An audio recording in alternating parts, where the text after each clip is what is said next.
Am I audible to everybody? Yes. Can you hear me without the mic also? Yes, ma'am. So one thing which was not said in the introduction, which I want to tell you all, is I was like you, studied in Government Degree College, Siddipet. So happy to be here with you all, and today we are going to discuss presentation skills, right? When we say skill, what does it mean? LSRW. Yeah, yes, they are LSRW, they are all skills, and I think you have been learning each one of them and mastering them gradually. So skill, the moment we say skill, right, it is not something that you are born with. It is something that we learn and develop over the years. So presentation is one such skill, which it's not that we get it right the first time. We have to work on it, become better. Just like cooking, driving, anything, kite flying, right, is a skill. The first time you do it. But as you practice, you will become better and better. Your kites will fly higher and higher, right? And you have more control over your kite. So skill is the same. We need more practice. We need, it's not that I will come and tell you something and tomorrow you will be experts at presentation. No, we can't be experts, but we will all gain mastery by more practice, right? That is one thing that I want to tell you about any skill. Be it listening, speaking, whatever skill you are learning, you have to practice. Whatever you are learning here, this, don't leave it here and go. Once you go back to your colleges, you need to practice, right? And one day, I really wish that all of you will stand here like me, teaching your other students and helping them to learn better.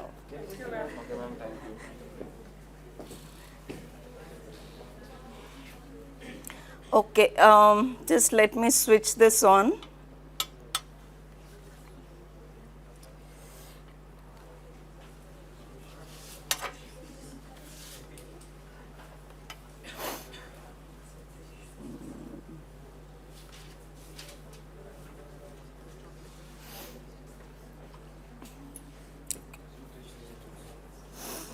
So we are going to talk about presentation skills. I want to ask you, what is a good presentation? I'm sure you have seen a few presentations. Some of you must have made a few presentations when teachers have asked you to make. You are in which year of degree? First, second, final. All, it's a mixed group. Okay.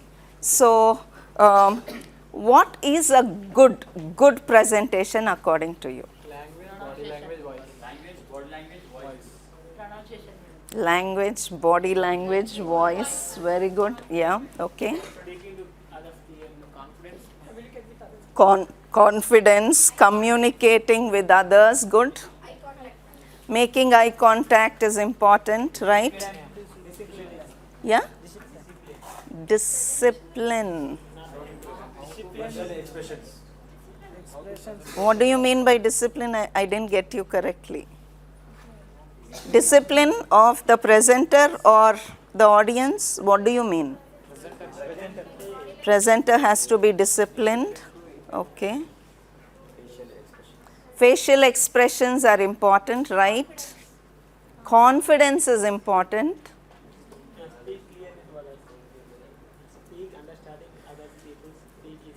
Speaking clearly and being able to be understood by others. Like, I can make the best presentation in the world, nobody will understand anything. What's the point?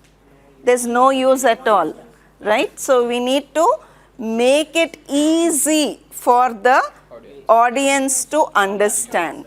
Right, good. I think I can go back now because you know everything about presentations, but still I'll give you some more tips and techniques of being able to present well with my experience of teaching at BITS Pilani, where I taught engineering students the skills of presenting, and with that experience, and also now right now at HCU, I am also teaching students these skills.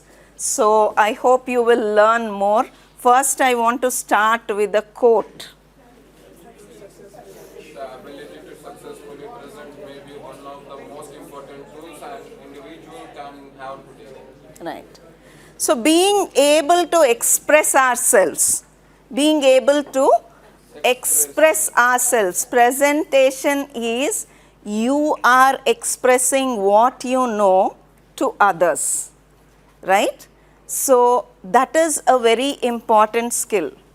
We are not presenting to impress anyone. We are not presenting to do anything else, right? So first and foremost, I want you to write, right? Speak, please write down in your books. Speak to express yourself. Speak to express yourself, not to impress others.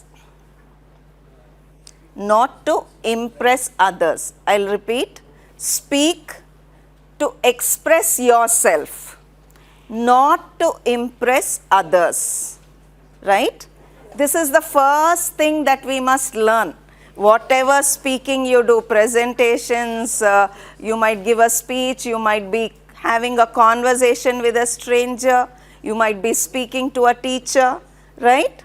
Most important, we must remember, we are expressing our thoughts, we are expressing our ideas, right? Not impressing. If you are concentrating on impressing, what will they think, what will they do, we won't be able to express what we want to express clearly. So first and foremost, remember, whenever we are speaking, we have to speak to convey our information, to convey our ideas, thoughts to others. It's not about impressing them, impressing outside, right? Where you want to impress, that is different, right? But most of the time in professional situations, we are speaking to express, right? That's the first thing we must remember. And this is a very important tool, being able to present an idea, your thoughts, right? Tomorrow you might have bright ideas, you want to write to the government that I want to do this project so that I can help the nation, right? So when you have a bright idea, unless you present it well, others will not know about it. It will be within you, right? Having good intentions is good, but the intentions must be expressed. So expression is what is most important when you are presenting, and that is what we are I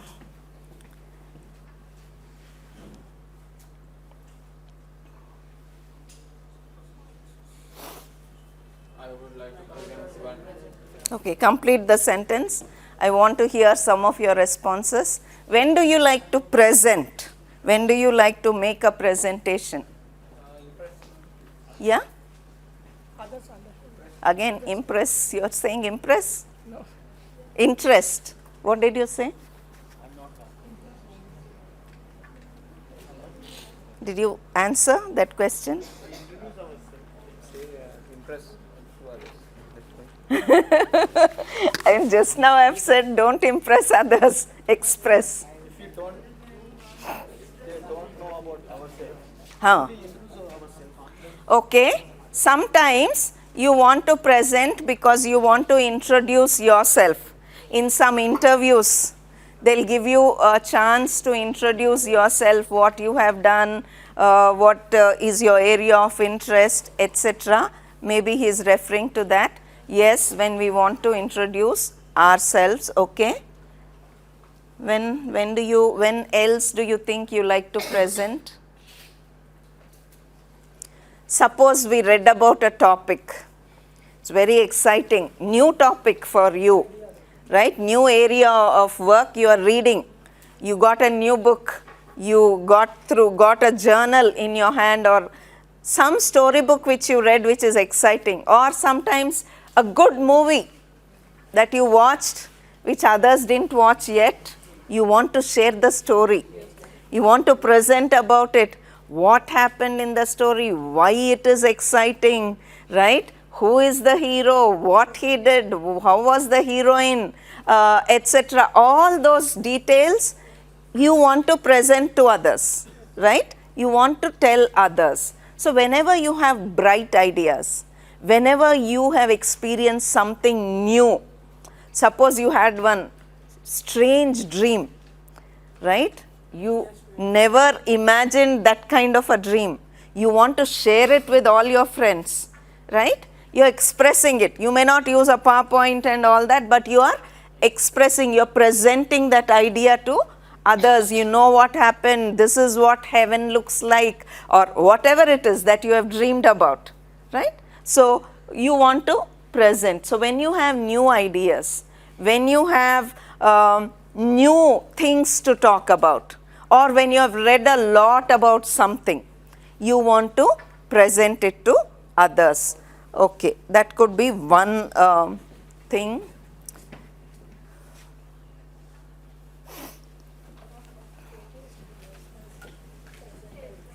Is there a we are not speaking properly, okay? Okay, why are we not speaking confidently? Because we don't have practice. Because we might not have practice, okay? Anything else? Say whatever you want. Because of? Because of? Comment. Because others will comment. And laughing at us, okay? So we are scared that others will laugh at us and comment about us. Why? What will happen if they laugh and comment? Do you remember all the comments that you made right from your childhood till now about others? Will they remember? Right? So don't pay a lot of attention to who is going to comment, what they are going to say, but pay attention to what am I going to tell them which is very important for them, right? We have to say, we have to think about what we are going to tell them, which is important. So first, you must have something important to speak about, to present about, right? Whatever it is, which the audience does not know as much as you know. Why I know better is because I have read a lot about it, I have learnt a lot about it, so I know better. So when you are presenting, you have to read a lot about it, you have to research some more about it, you have to know more than your audience about it. Only then you can stand here and confidently present. So if you are presenting on a topic, today you are better than us. When we studied, we didn't have internet. We have to go to books, we have to go to teachers, we have to go to seniors and ask them what to do, how to learn this, right? We have to look at only what is there in the library. You can't read something that is there in London or in US, right? But today, thanks to technology, all of you at your fingertips, you can get information about anything, right? But you have to take the time to read, understand what it is, to compare. This author is saying something different, this is saying so. Why is it different? Who is correct in this, right? All that you have to do first. After that, when you come here and speak, everybody will listen to you because you have already become an expert, because you have worked hard on it, right? Okay. So we'll talk about other fears later.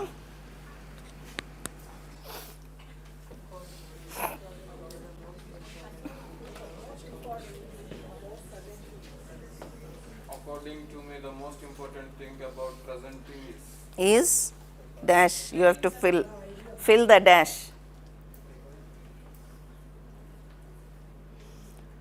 What's the most important thing about presenting? What's the most important thing? Presenting the topic and understanding. Yeah, to help others understand. Okay, good. What else? Language. What about language? Encouraging, Yeah, so your language should be easily understood by others. Encouraging other persons, okay? body language, voice modulation. Body language and voice modulation, right? motivate the people. To motivate everyone. Meaningful words and It has to be meaningfully expressed.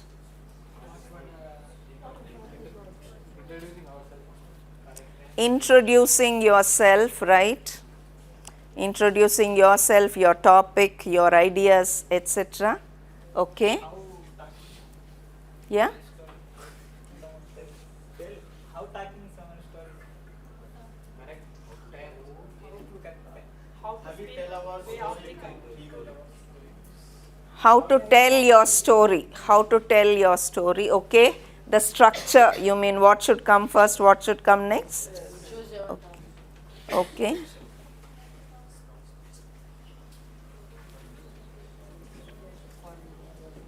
For me, which means each one of you now talk only about yourself. For me, you should say, what is your greatest challenge? If I ask you to come and present something, what is your greatest challenge? Challenge is some problem issue that you have when you want to present. Speaking confidently is a challenge, okay? What else?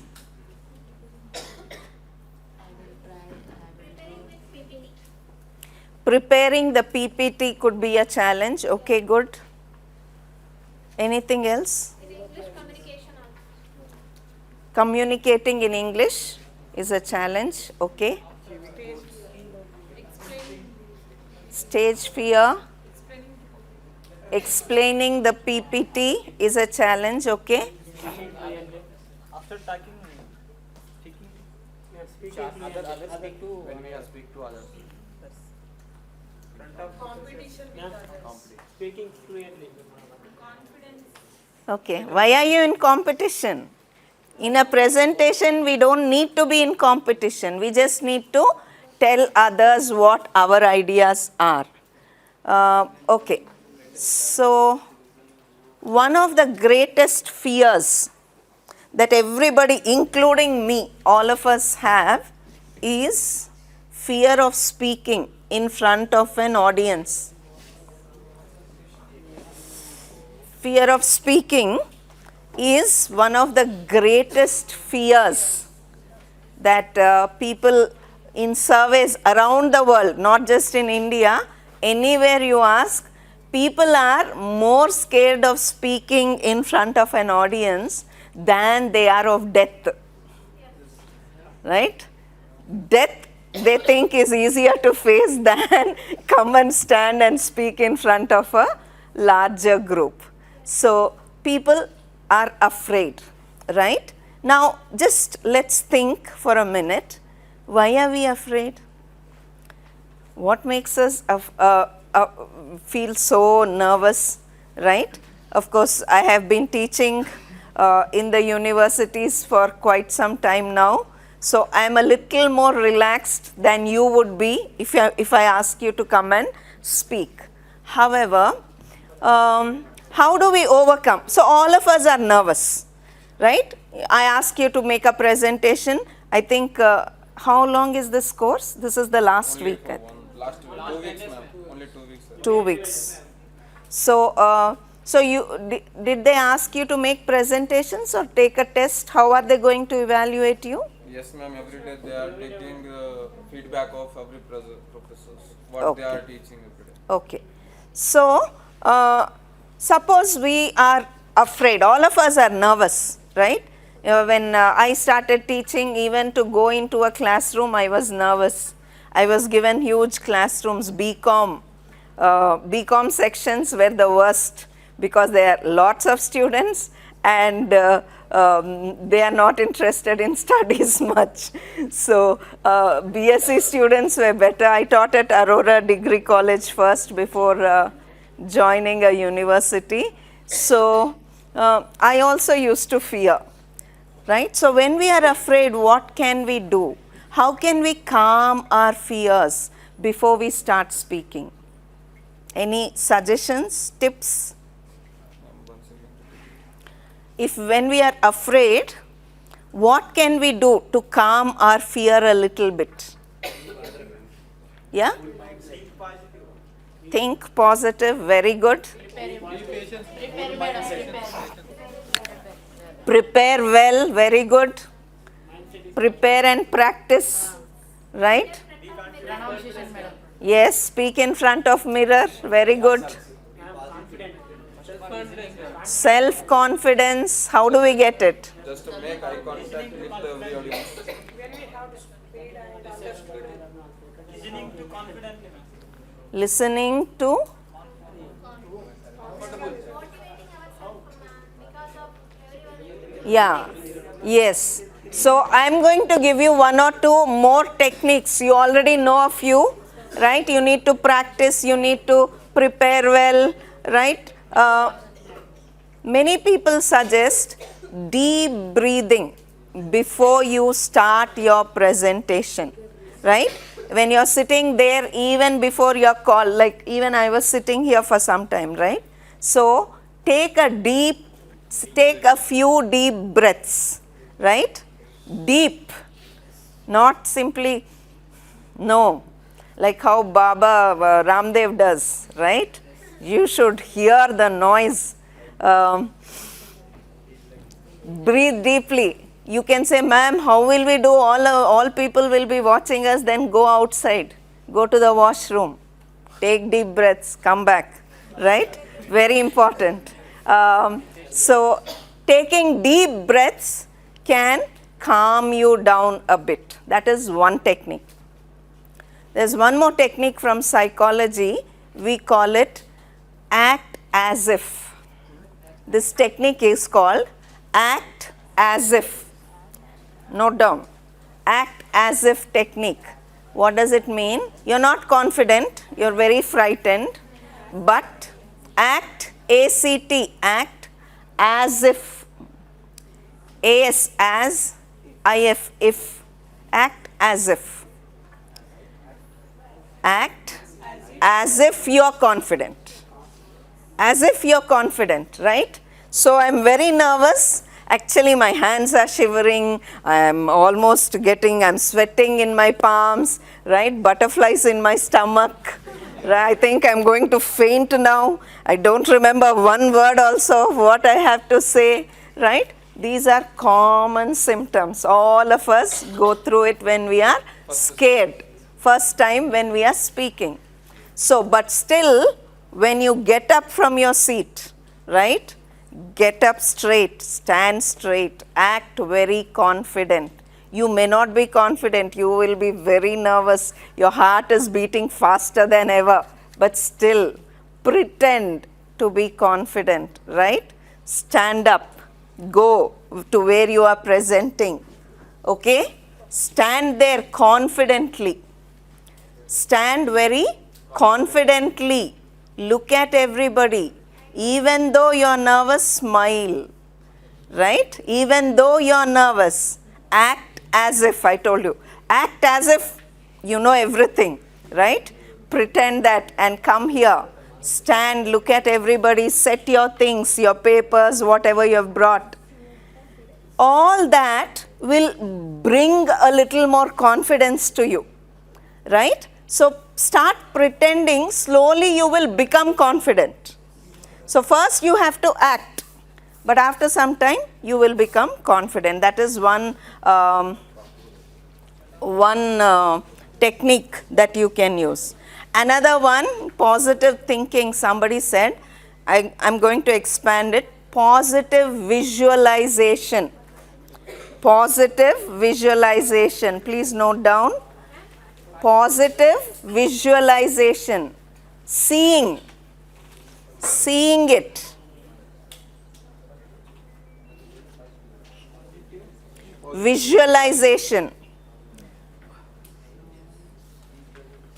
Is there another whiteboard? No, ma'am. To write. Open a Microsoft Office, Microsoft Word. Okay. If you want to write anything, just open your new Word file and you can write. Okay. Oh, Selection open. yeah, yes.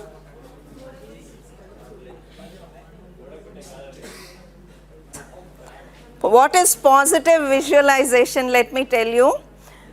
Even before you come to present, suppose you know, okay, in this hall you are going to present, right? Just imagine, sit in your, wherever your room, wherever you are, and just imagine that you are coming confidently and somebody is calling you to present, they are announcing your name now, you are standing up, going confidently to the stage, and you are presenting. Imagine all that. Close your eyes and see, right? All your audience are listening to you, they are clapping, right? They are doing all that, and everybody, your teachers are praising you, and you finished your presentation. Everybody who asked questions, you answered confidently. Now you're coming back to your seat, right? And after that, going to the canteen to have chai with your friends, celebrating that you did very well. All that you have to imagine, right? All good players, before they win the game, actually on the field, they imagine, positively they visualize their winning, right? They visualize what they are going to do, how they are going to win. So you must also learn the technique.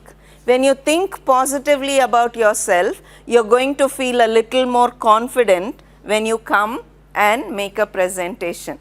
Okay, these are some techniques that you can use when you are very afraid, right? But all of you seem quite confident, so we don't need to worry so much about them.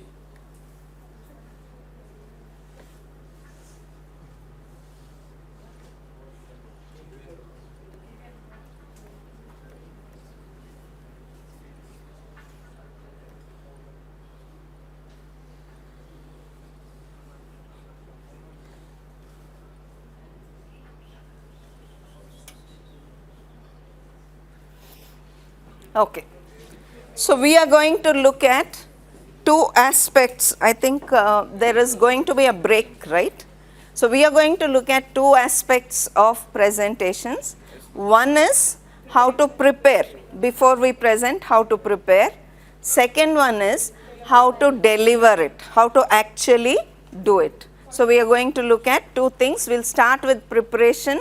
What can we do to prepare ourselves well?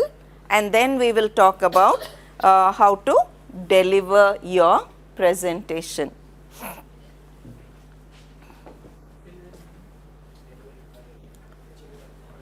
Delivering the presentation, planning for the presentation.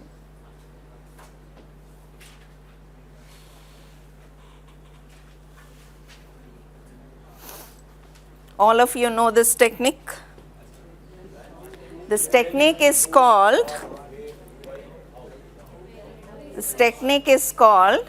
5WH technique. 5WH technique, right?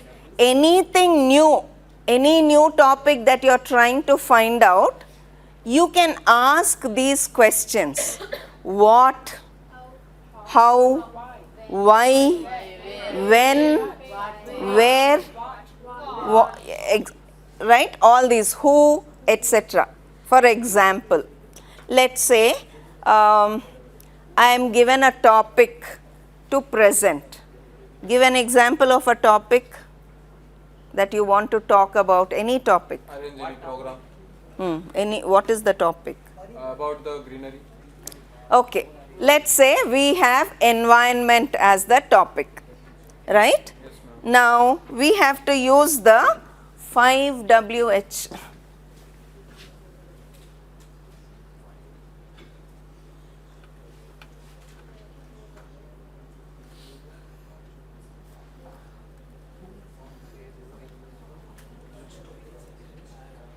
Ma'am, that is not visible on this.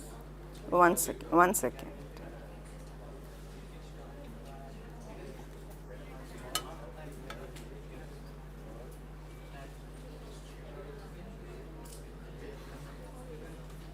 Tomorrow you have to come and make a short speech, or you have to write an essay on environment, or you have to do something. So now you have to go and research. You're in your room, five W's and a H, right? What am I going to say about environment? I have to think now. Should I talk about pollution in the environment? Should I talk about planting more trees? Should I talk about the government initiatives about in the environment? What is government doing? Should I talk about pollution on the roads, right? Should I talk about plastic waste? So you have to first figure out what, right? What am I supposed to say? Okay, I have decided I will talk about plastic and how it is very harmful to society. Okay, so what about plastics can I bring in? What are the points that I can say about it, right? I will research. So what is an important thing? Then who is, Ever. yes, ever. So who am I speaking to? To whom I am speaking. So if I am speaking to students like this, I cannot tell you what the government has to do. I have to tell you what you have to do, right? So if you are speaking to students, you will speak in a different way. If you are speaking to some experts from the environment field, then you will speak to them in a different way. If you are speaking to, let's say, some scientists who are working in that area, then you will speak in a different way, right? If you are speaking to volunteers, right, who are doing a program on environment, you will speak to them in a different way. So who am I speaking to is important. We will understand that a little more later, but you have to keep in mind, who am I talking to? Based on who you are talking to, you have to change. Suppose there are only teachers here and not students, I will not be speaking in the same way, because their knowledge is different from your knowledge. So based on what they know and what I know, I will talk to them, right? I will probably talk to them on how to teach presentations. But with you, I am speaking about how to make a presentation, right? So it is different. We have to remember who always. To whom are we addressing? Suppose, for example, okay, let me ask for 2 volunteers. Please come. Any volunteer? Anybody? Yeah. Stand there, both of you. Okay. Suppose you are, what's your name? Rajesh. Now Rajesh, what's your age? 19. Rajesh is 19 years old. And what's your name? Rahul. Rahul. Let's assume that Rahul is only 6 years old. Rahul is only 6 years old. Now Rajesh has to convince him to come with him to Tank Bund. Okay? You talk to him. He is 6 years old, don't forget.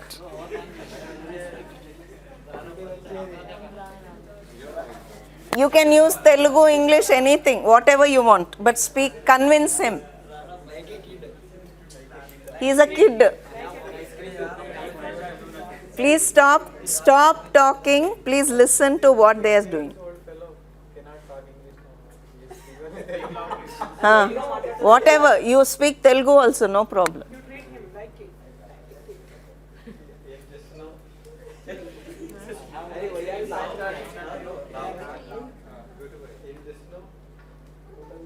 ఏం లేదు.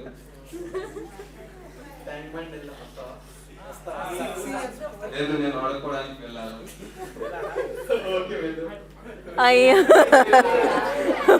Okay. You're not going to convince him. You have to convince him. Okay, you go back. One more person come. Rest of you please stay quietly and listen to them. Malli adugu. Again. Rahul, I'm going to Canman. Are you coming to Indus? No, I am going to Charminar. You go. Then we go.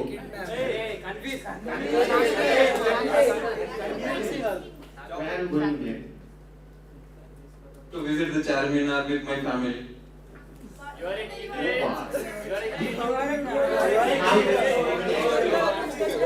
Please, all of you, stay quiet. Ice cream shop. So we will have the ice cream. And my parents are. Yes, next. My friends are also coming with me to eat ice cream at Charminar.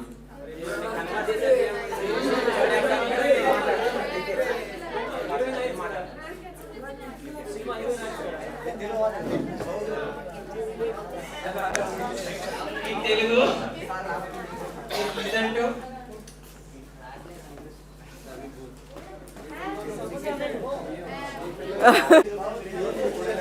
But you have to convince.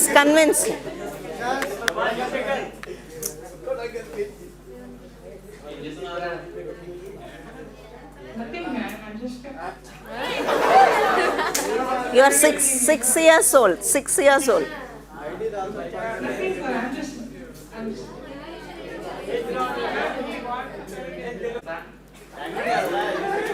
Okay, I will come, but I want you have something for me. Some ice cream that so I will come with you. తీస్తారా అనుకుంటా మంచిగా పడవలో తీసుకున్నా మాట్లాడలా మంచిగా పోయేద్దాం అనుకుంటా ice cream కూడా ఇస్తా నీకు చాక్లెట్ ఇస్తా Okay. I agree with, but I am only 6 years old, so I don't want to come with you at the time, but because the time is much of water, I jump it on and I want to play. నేను చూసుకుంటా నిన్ను నువ్వు tension పడకు ఎంత కూడా తీసుకెళ్తా tank పడగాడి ఓకేనా నేనున్నా టెన్షన్ పడకు నేను కేరింగ్ తీసుకుంటా చెప్తున్నా కదా నువ్వు పడనా ఇంకప్ప Very good. She is my sister. No. Topic will change. Okay. What is your name? Surekha. Surekha, right? Yes, sir. Surekha is going to convince Salome. Salome is 60 years old. Salome is 60, and she is her own age. Oh yes. She is going to ask her to come with her to shopping, whatever, right? Okay.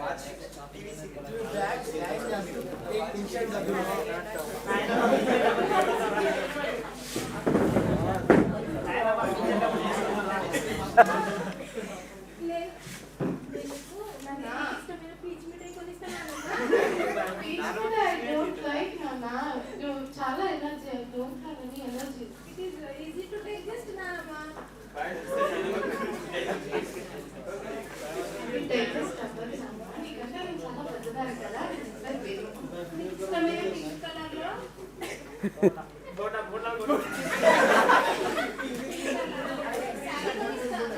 Sorry యా what colour type of sari pink colour పట్టు సారీ నానమ్మ.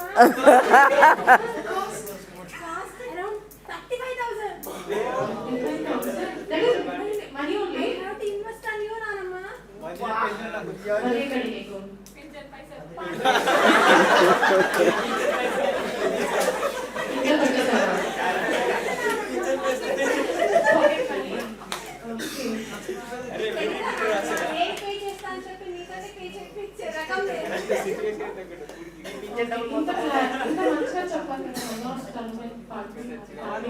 Tade waiting for.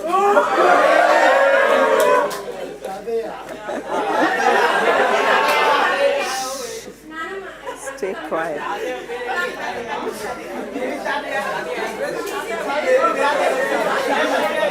Okay. Okay, give them. No. Can we come back? Yes. Yes.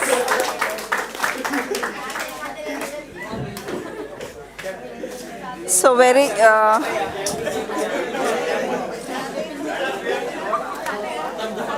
Later, I'll give you another chance later. So what is important is, in our everyday life, when we are speaking to small children, we'll speak in a different way. When we are speaking to elderly people, we have new techniques of talking to them. Same thing you must adapt when you come to a presentation as well.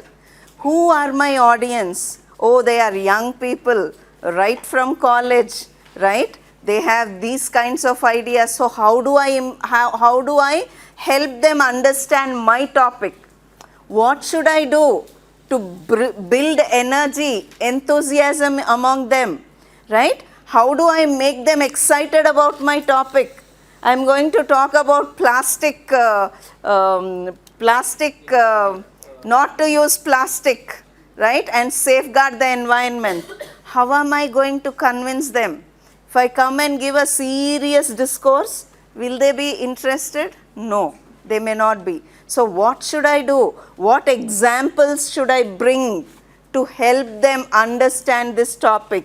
Understand how important it is for us to save the environment, right? So we have to think of who my audience is and accordingly plan. Okay, that's what I wanted to tell. So we finished what? We finished who, right? Why? Why should I speak to them? Why should I convince them? Some of you were happy, I won't come and say okay, right? You're not interested in convincing them. But if you have to come for a presentation, you have to think of how, why am I speaking, right? If I've come here today, I have a purpose, right? They've called me for an assignment. I have to teach you something new which you don't know, right? So that is my assignment. I've come here to inform you, help you understand a few things. Sometimes we make a presentation to convince people. Suppose LIC and all these finance policies, right? They'll come and tell you about the benefits. You invest in it, you pay every month this much, at the end you will get this much, etc. They are convincing, they are persuading you.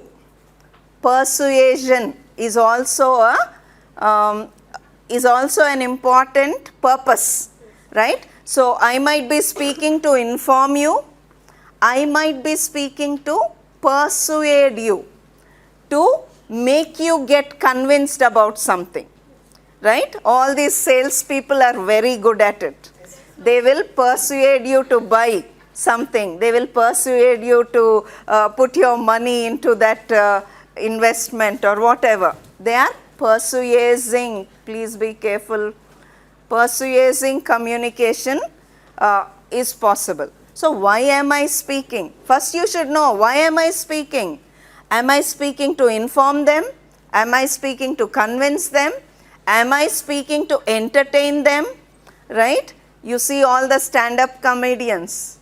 What do? Why do they speak? They speak to entertain you. Right? So their job is to entertain. If you don't laugh, they won't get their money. So they have to entertain people. So what is the purpose of my speaking? You must first understand, right? So why, what, who, right? Then where. You must also think, where am I speaking? Is it a big hall? Are there 500 people? Are there 40 people? How many people will be there, right? 500 people, if they are there, you'll speak in a slightly different way. How our politicians speak in meetings? You have to speak in a slightly different way. Classroom environment, how you'll speak is different, right?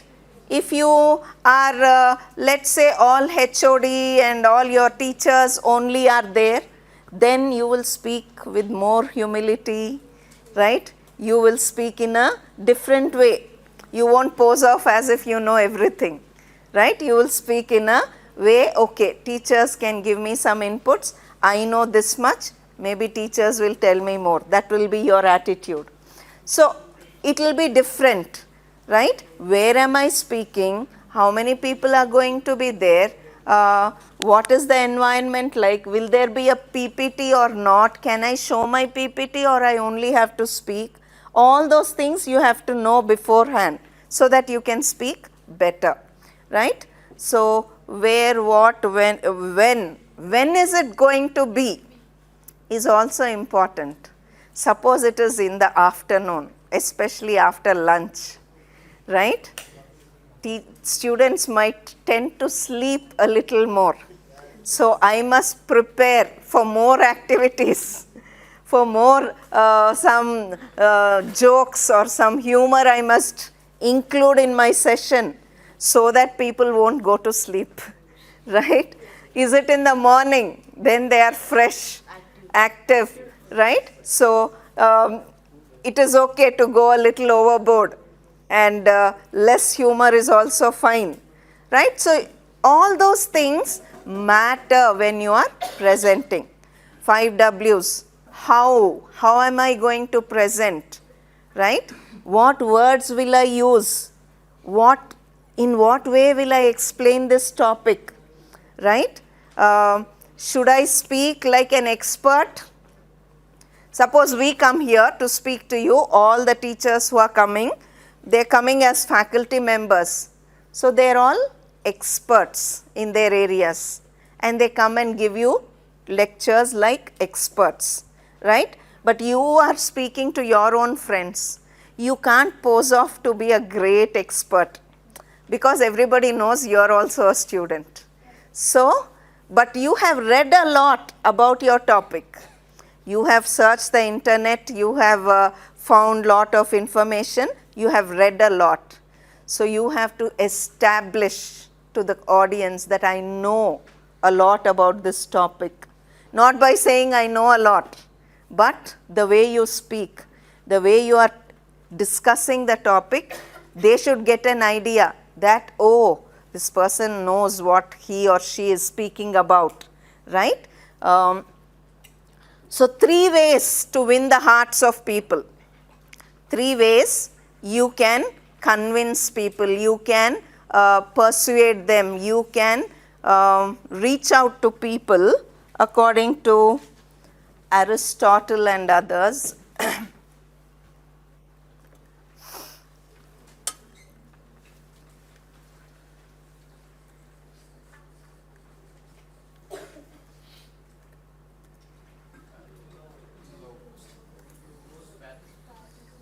Have you heard this?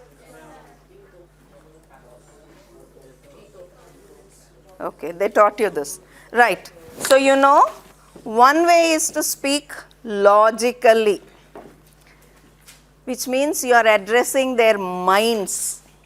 You are speaking with reasoning, with giving correct reasons why you should save on plastic, why you should not use plastic more. You are giving right reasoning, logic.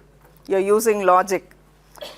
Pathos is you are speaking not to the mind, you are speaking to the heart, right? What will happen tomorrow to our children, right? How are they going to live in this polluted world? All right. So, or think of our own grandparents, parents who are suffering because of this plastic, right? What diseases they are getting. You are giving graphic descriptions of all this, and it will touch people's hearts, and they'll think, yes, we should stop using plastic. That is pathos. Ethos is you are an expert, right? Because you are an expert, people listen to you. Okay, that is ethos. You establish credibility. I know about this, right? So these are the 3 ways that you can reach out to people. Okay. So how you are going to convince them differs from person to person.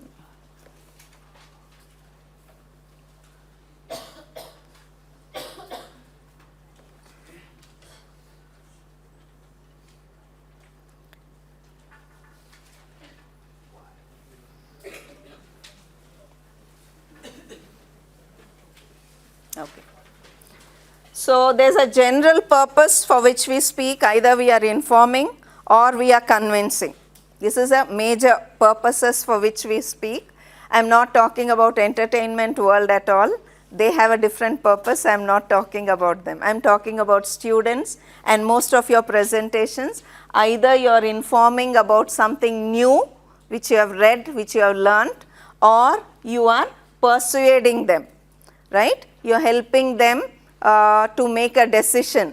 Sometimes people come from some voluntary organizations and they want you to donate your eyes, donate your organs for later, right? So they give a very impressive speech, how you can help a person who's dying, who needs your organs, etc., right? So those are persuasive speeches. Then what exactly do I want now? If I have come here and I am teaching you something, what exactly do I want when I go back? I want you to present well. I want you to be more confident when you present, right? So my purpose now for being here is to make you a little more confident than what you are before, right? So there could be different purposes. Sometimes we have hidden agendas, like LIC people and sales people especially. When they come to make presentations, they'll tell you, you are going to become rich, you are going to do this, you will have so much money when you are 40 years old, 60 years old, right? You'll have a big corpus of money with you, etc. But what is their hidden agenda? That they should sell a policy to you, right? That's a hidden agenda. They won't talk about that, but that is what they want. So sometimes you have something which you won't reveal to others when you are presenting. That we call hidden agenda. I have already discussed this, so I am going a little faster now. So all of you must understand, who am I speaking to? Who is my audience, right? Who are the actual people sitting and listening to me? Sometimes in an office, you are working for an MNC, you are asked to make a presentation, right? Your whole team is there, whichever department you are working, and you are making a presentation. But you know that some people who are sitting there will take this information to the CEO of the company. So you are not only speaking to them, you are helping them to report correctly to the CEO about you, right? So when you make presentation, these are all the things that you have to keep in mind.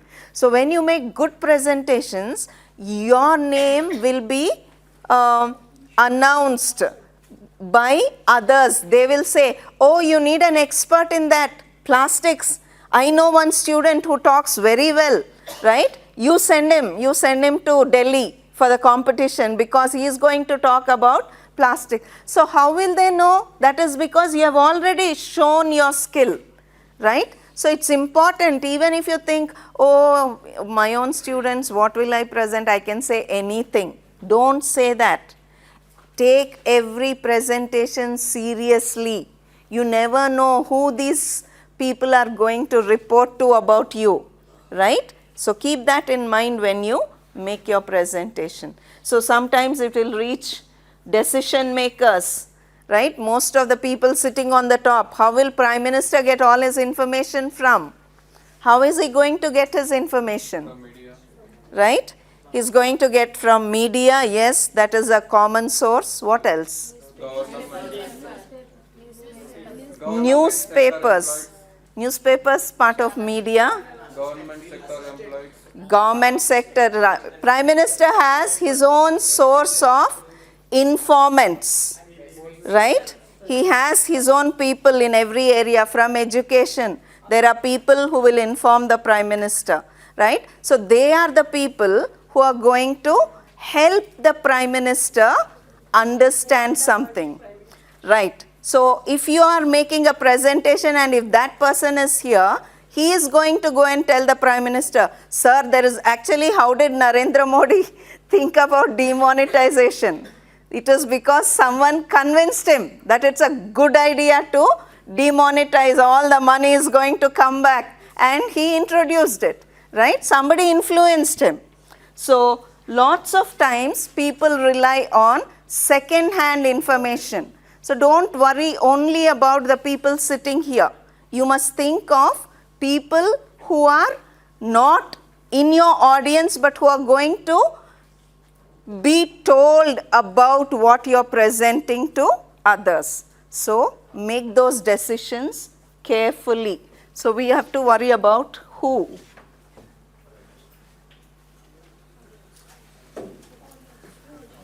I have already told you how your audience are important, but you can, please don't take pictures. I will share the whole PPT with you. Just listen and understand.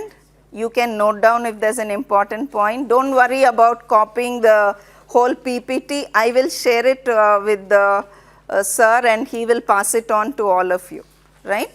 But pay attention to what we are discussing. So when we say audience, right, who are my audience? Why should we be thinking about them before presenting is, how much do they know about this topic, right? Suppose somebody will make a presentation on, let's say, what topics do you make presentations? We will leave environment for now. Okay, right. How culture is changing in the present times and how we need to adapt to it or how we need to resist it, right? So there are two ways that you look at culture all the time. Either you blend with it, you adapt to it, or you resist it. So if you are going to make a presentation on this, right, you have to think, who's my audience? What do they know about? Sorry, folks.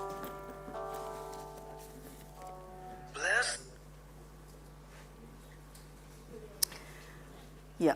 So we must think, what do they know about this topic? Sometimes you might read more than them, but they might be already experts. They also know a lot about this topic. So you must get an idea, who are they? Are they college students? Are they professionals who are working in that area? What kind of people am I talking to? Based on that, you should know what is their age group. Are they 60 years old? Are they 6 years old? Right? We have looked at those examples earlier. What are their needs? What do they actually need? Right? If you know what they need, suppose I am giving you a talk now, right? What is your need? Importance. Okay, you want to learn, right? Or sometimes there's a test at the end which you have to pass. That is your need, right? So you are more concerned about, I need to get good marks in the test. Therefore, I need to pay attention to whatever the teacher is presenting, right? Sometimes it could be something else, especially people who are selling, who are advertising, who come to you and give presentations. They know your needs very well. You want to be safe, you want to be, your money should be safe, right? So those kinds of needs they will first identify and then try to talk to you about that particular need, Okay, so what is it that we need? What is it that my audience needs? What are their expectations and how do I customize? Customize is what we discussed earlier. How you spoke to the 6-year-old is different from how you spoke to the 60-year-old person, right? It is totally different. So we have to customize based on the audience that we have. So let's go faster. Do you have a break now? Yes, ma'am. What time? 11:50, 11:30.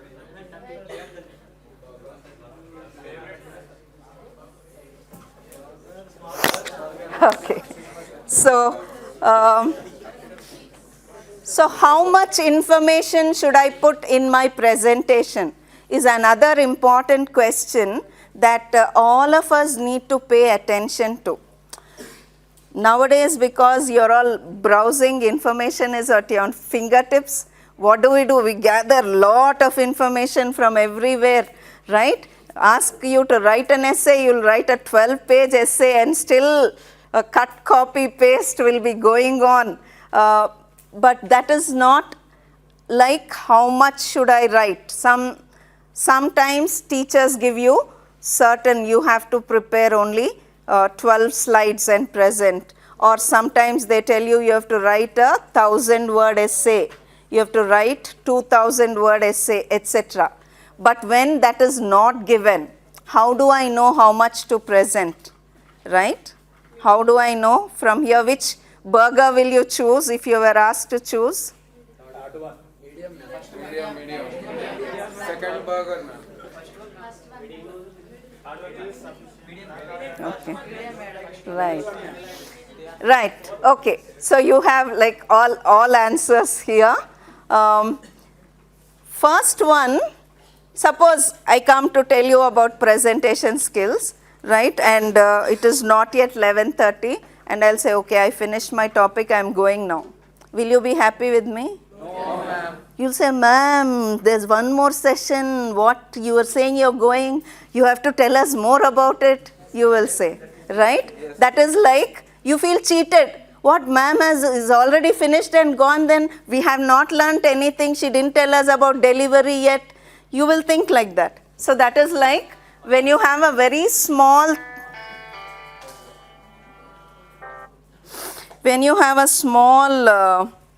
burger, you feel cheated. Suppose you go to a shop and you pay a lot of money and Starbucks or something, and they'll give you only this much coffee. Yes, ma'am. You'll say, what?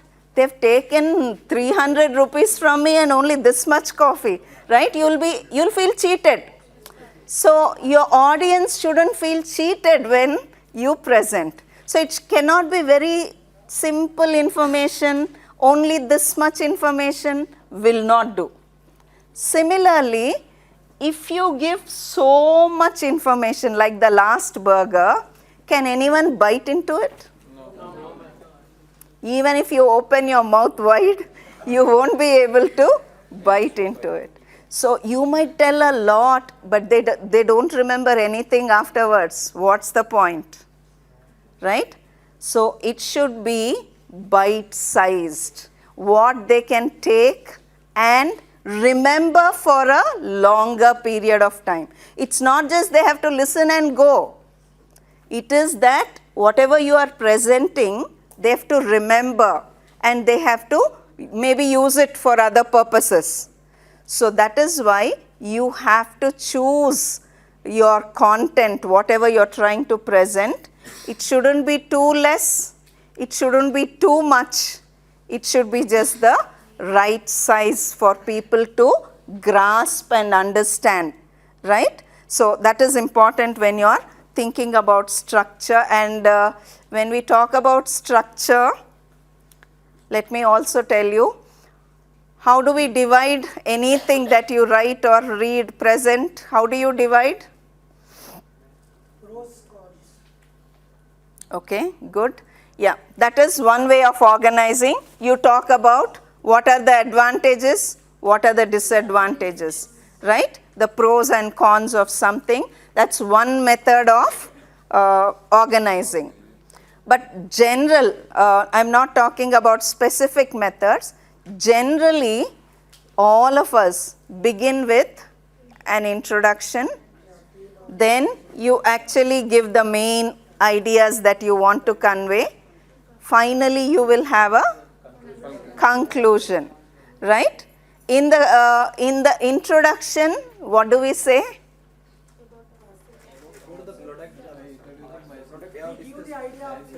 Yeah, you will introduce yourself. And which topic we are. You have to introduce the topic, which means you have to tell them what you're going to tell them. You have to tell them what you're going to tell them in your introduction. Then, in your main content, you will actually tell them whatever you want to say, you are going to tell them. Finally, you will use your conclusion, right? At the end, you will want to close, wind up your topic. And how do you do it? Again, by telling them what you have already told them, right? So, 3 times you will speak about the topic. When you introduce, you are going to tell them about what you are going to tell them, right? And then, when in the main body, you are going to actually tell them about something. Finally, in the conclusion, you are going to tell them, okay, this is what we have learnt, this is what we have understood. You are going to summarize it, tell them what they have already learnt, or tell them what you have already told them, right? So, this is from Aristotle time till now, it has not changed. We will have an introduction, we will have the main ideas, and we will have a conclusion for everything. Just like the burgers, right? There's one slice above, one slice below, and what is in center is what attracts people. That is the main content of your topic. That's the common structure that we follow. Sir, you can tell me when you want a break. Accordingly, I will stop. Okay, so it's 11:30 in my watch. They can take a break. Okay. Okay, so you please go ahead, take a break. Right? Remember that. It's not just, okay, once they are here, I'll impress them and go away. No. What you have learned, you have to carry it. Next time you want to do some research on a topic, you must remember, ma'am said 5WH, let me try that technique now, right? And try to do it. Then you have successfully conveyed what you wanted to others. Okay, let's move from there.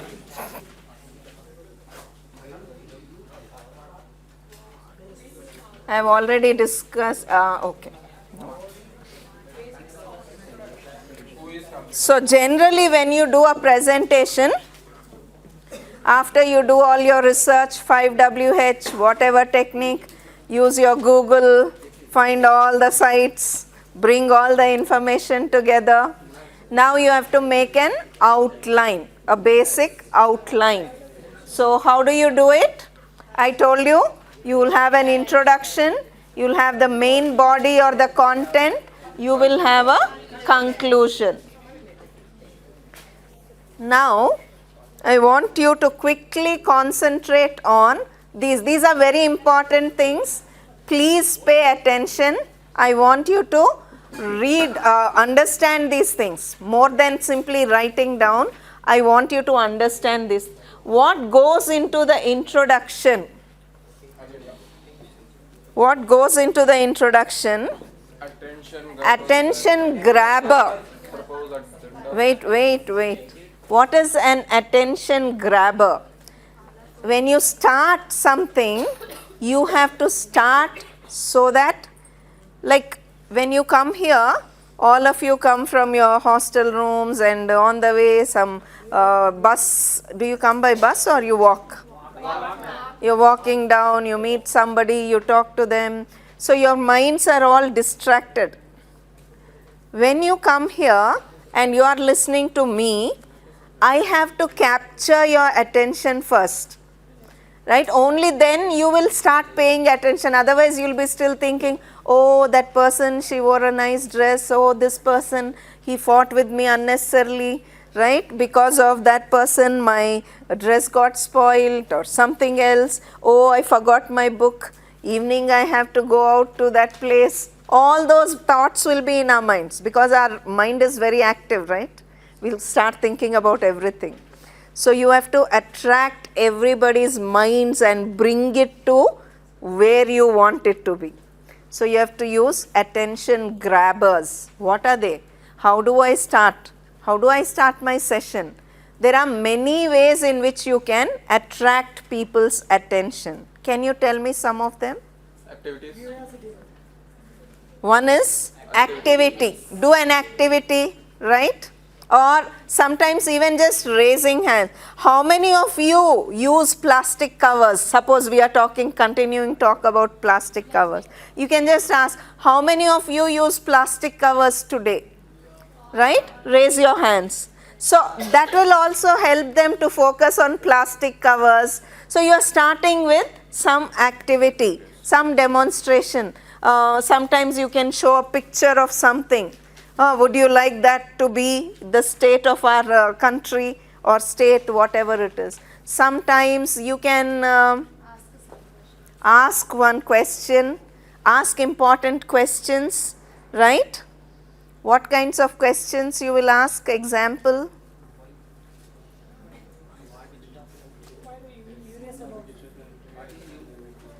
You must help people to become curious about what you are saying, right? So you're discussing, let's say, finance and banking, right?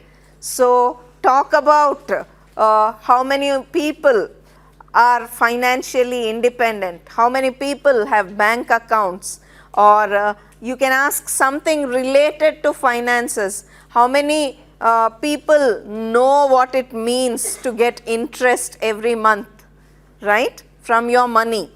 So ask important questions which will help them to stay hooked to you. We call them hooks. Attention grabbers are like hooks. You're hooking them and bringing them to this place, right, to think about those topics. So you have to use, sometimes people can even crack a joke, but cracking a joke is not always advised because sometimes nobody laughs at the jokes. Then it will be a difficult situation because then you have to say, oh, that was a joke. Then they will start laughing. So it shouldn't be like that. Be careful with jokes. You can start with a very well-known quotation. You can start with, suppose you are giving a lecture on importance of health, right? Then probably you'll start with an apple a day keeps the doctor away, or something else like that. Some quote which is very common, which is very well known, you can use that as an attention capturing technique, right? So you can use many of these techniques. Sometimes statistics, right? Statistics, you know what statistics are? Statistics is mathematics. Elements. Yeah, so how do you use them? Like you have to first research them and then use them. For example, I'll give you one or two examples for you to understand how to use statistics.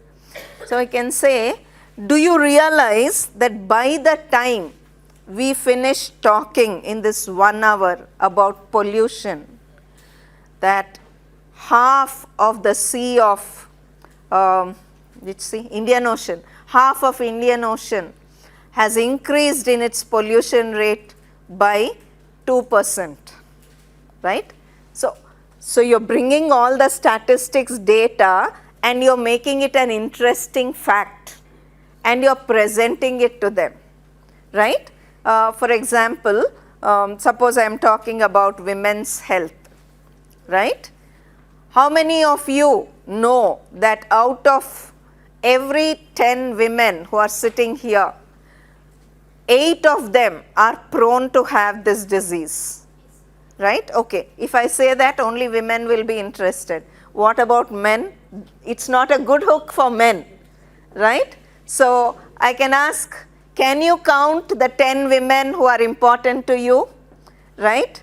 And do you know that out of those 10, 8 of them can be suffering with this disease? Today, I am going to discuss how you can overcome that, right? All men will also be interested now because they are interested in their mothers, they are interested in their sisters, friends, right? Later, probably wives and children, etc. So, they will also be interested. So, like this, you have to create hooks for capturing people's attention, right? You have to capture their attention. And then you have to say what you are going to, why are you going to discuss something? Why am I going to discuss about this health issue? Right? Maybe I am a doctor, I am an expert at it, I am doing research. So, today I want to share with you because this is a common problem, right? Every time newspapers will bring us new viruses which are coming into the atmosphere, which are coming into our country, right? So you must be aware. So, whatever it is, why you want to tell them? You want them to get benefited by what? So, talk about benefits. Nobody will listen to you. Please let me tell you this. Everybody has this mentality. It's called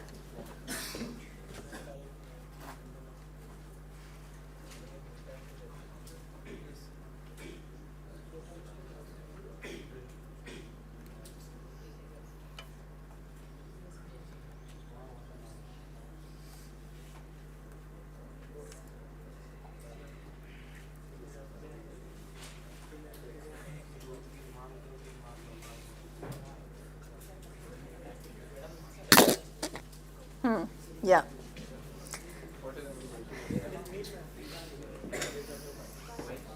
Okay. So, it can be elaborated as what is in it for me. Everybody wants to know what is in it for me.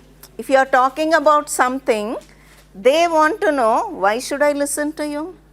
If I listen, what will I get? What will be the use? So, you have to tell them right at the beginning, hey guys, today I am going to talk about presentation skills. If you pay attention to my lecture, you are going to be able to present better from now onwards, right? So, you have to talk about what is the benefit for them. Everybody wants that, right? These days, even in friendships, what's in it for me? Why should I be somebody's friend? Why should I do this for you? Why should I do that? Right? That's a common question. Just like we have Wi-Fi everywhere, everywhere we have WIIFM, right? Like Wi-Fi antennas. Everybody has the same antenna. You want to know what is there for me? Nakem dorktadi? Right? That is one important way that people will think. So, you have to answer in your introduction, Neekem dorktadi. You have to tell them. What will you get if you listen to me? You have to tell them right at the beginning, right? By the end of this talk, I hope that you will understand how to invest financially and therefore get benefited by making sound investments. Oh, okay, Vintanu. Now you are ready to listen because you know what you are going to get from it, right? So, you have to announce in your introduction what is it that they are going to get from this. Okay.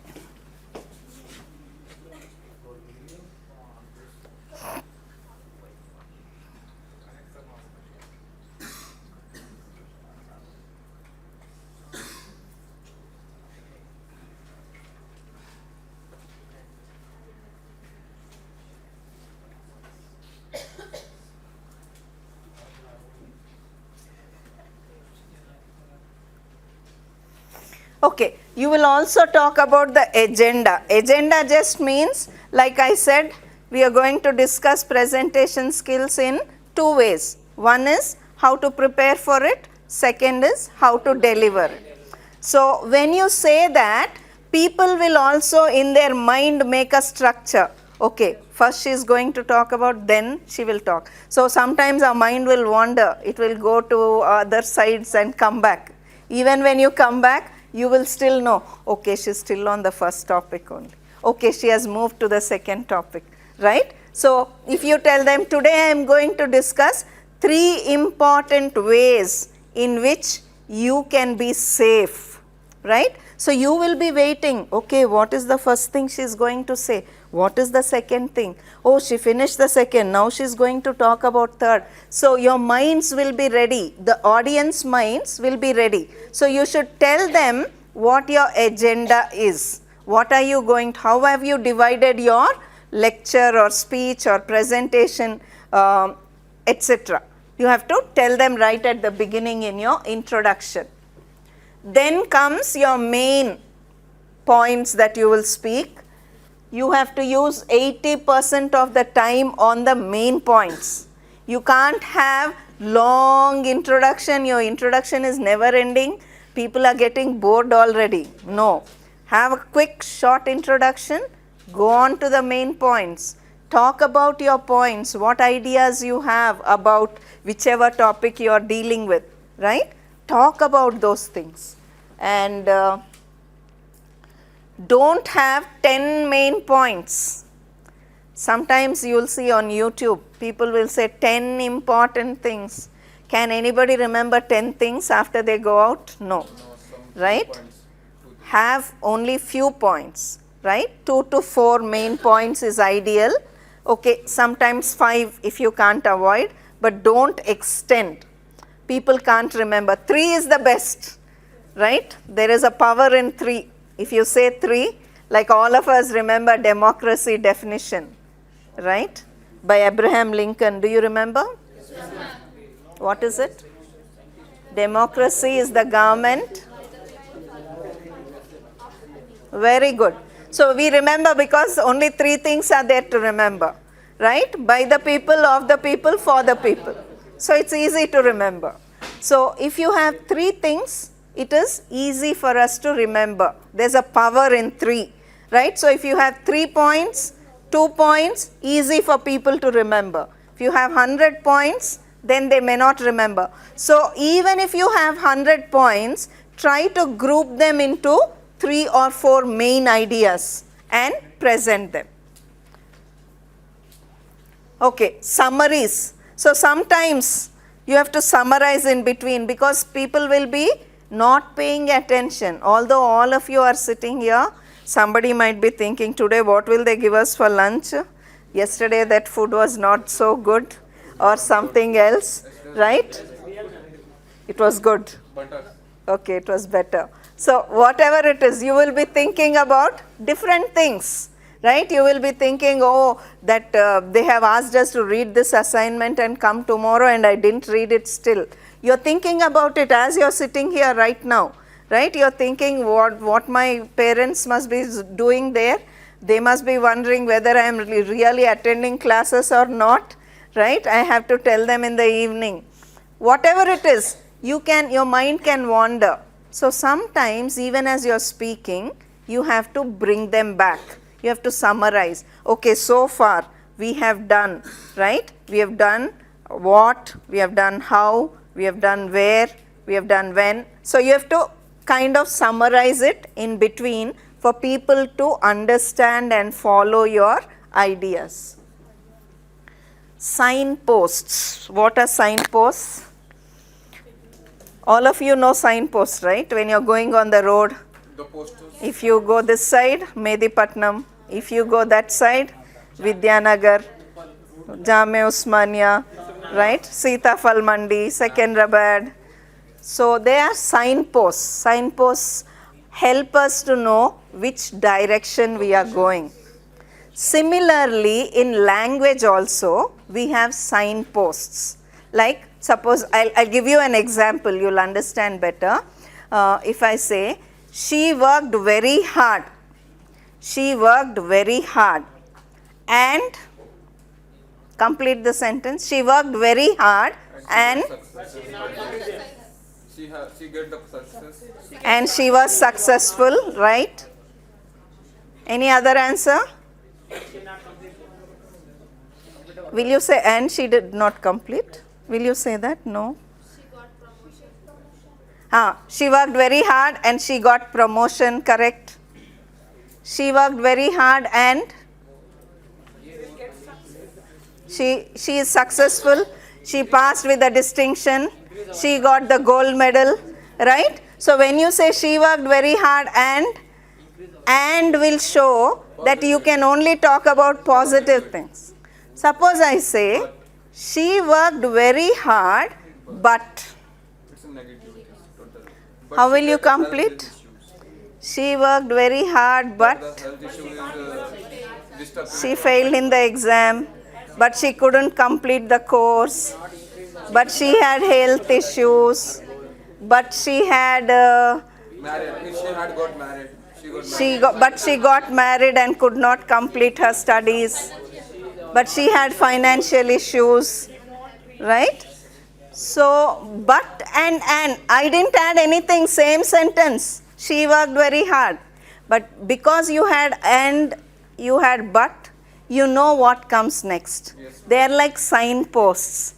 They'll tell us which way the meaning is going, right? So we call them signposts. So you should know how to signpost. Suppose you say, okay, so far we have talked about preparation. Now let's talk about delivery, right? Now we are moving into talking about delivery. So that's a signpost for all of you to know, okay, ma'am finished this part.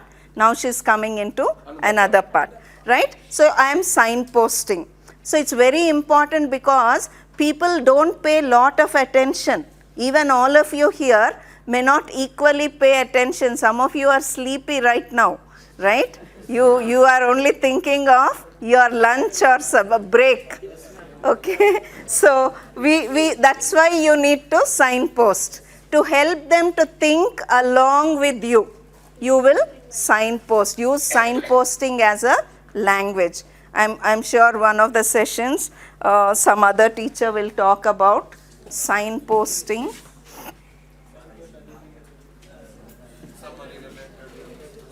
Yeah. Conclusion or summary. In conclusion, you are supposed to tell them what you have already said. So today we have learnt about how to present. We have talked about different steps you have to follow in preparation. We have also talked about, so we will just summarize everything at the end when you are concluding. And you have to relate it to your audience, simply saying something, right? Suppose you finish your speech on environment, you are making a presentation. You say, so after understanding all the things which are harmful to us, I hope and believe that as responsible students, you are not going to let another plastic cover into your homes, right? Relate it to them, relate it to what the audience needs, what the audience should do, right? Or specific action. So when you're in your colleges, you have elections, right? So people will come, presidents, vice president, secretary, right? They'll all come and give speeches. At the end, if they simply say, I am this, I am this, I am this, and go, will you vote for them? They have to ask you. So friends, please vote for us, vote for our panel, vote for our whatever group that is, right? So they will ask you, at the end you have to request specific action, especially when you are persuading them, right? You ask for action. You say, at the end I want to tell you that we have some forms ready. You can all sign up for your eye donation, whatever it is. You have to give them some specific action, right? For informative ones, they may not be very specific action. For example, in my presentation, I can say, so after listening to talk on presentation skills, I hope that each one of you will learn these tips and techniques and use them to make effective presentations, right? So you have to end in a grand way, not say, okay, I hope you understood something. Okay, that's all. Don't say that. Don't end. You've made a strong presentation. You must end energetically, right? I hope you will remember whatever we have discussed, and that you're going to follow these techniques and become very efficient and effective presenters. Say something like that, right? Strong.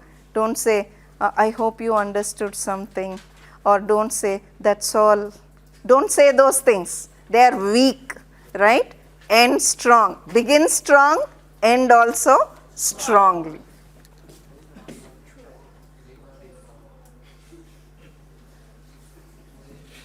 Proper preparation,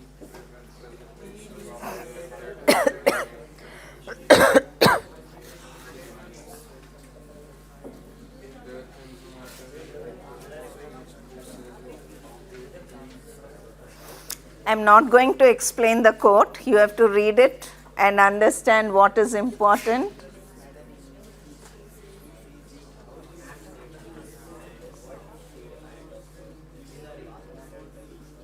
I will leave the whole thing with you. I'll leave the whole presentation with you. Ma'am, one stake back. I'll leave the whole presentation with you, right? So don't worry. Yeah. Can you please go back?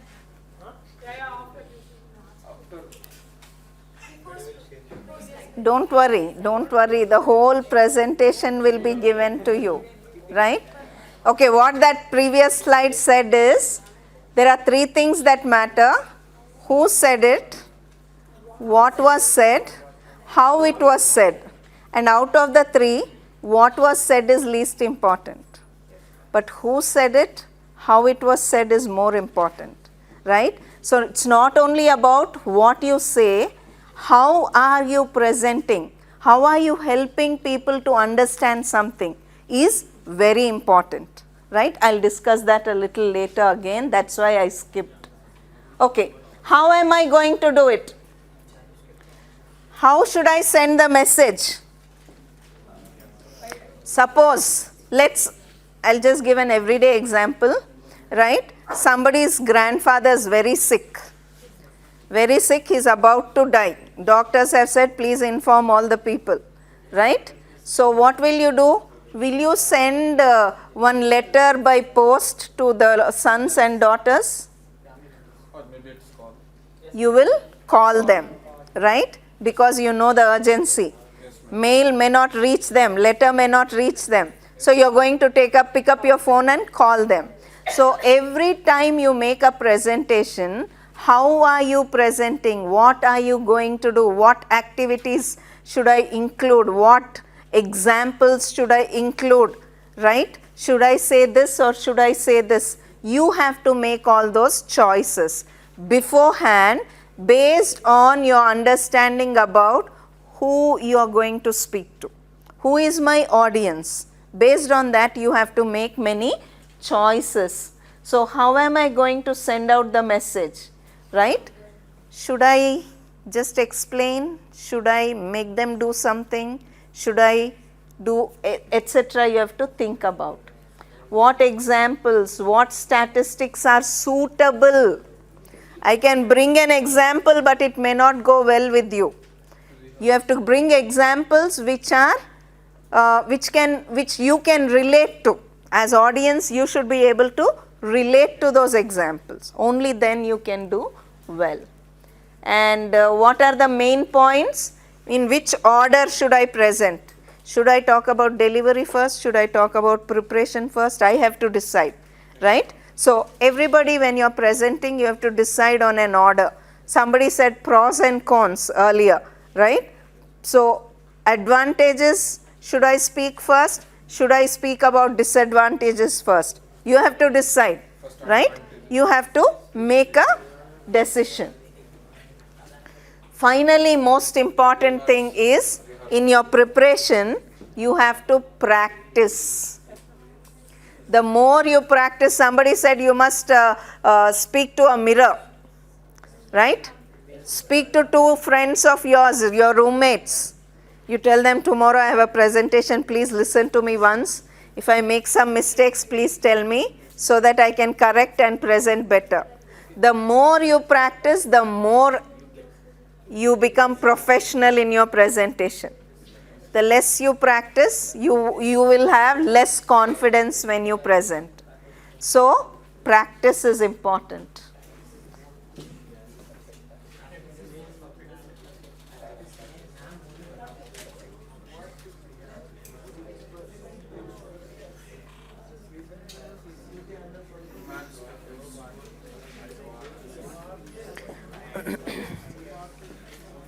I think I will make you do an activity because I find quite a few of you quite lost, right? Okay. Whatever is there on the board, that is, I'll explain that later. But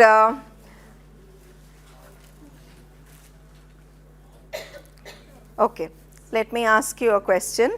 Suppose morning you walk into this classroom, you find one of your friends sitting here, right? You find them sitting here and let's say they are sitting like this. Nervous or feeling sad. Or getting And when sick. you come and look at them, you know that they are crying, right? What will you think?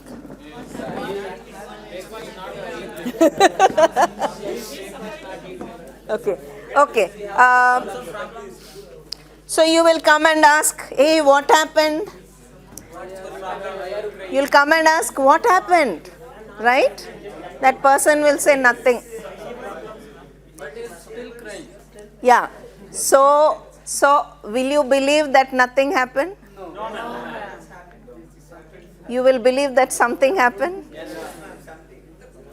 Did the person tell you something happened? No. So do you believe what they say? Do you believe what they do? Do you believe what they say, or do you believe what you can see from their body language? Okay. Okay. Right. I want you all to stand up once. Please stand up.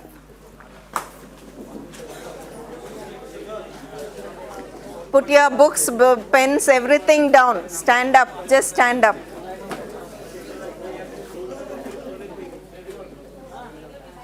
Okay.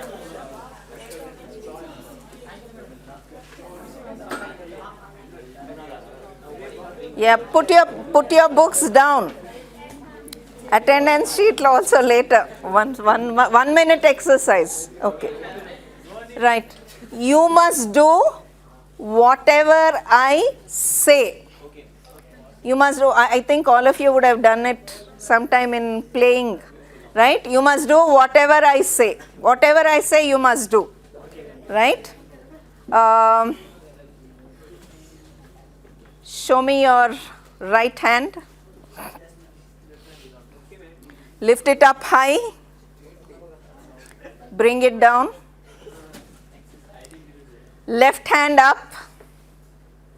Bring it down. Put your right hand on your head.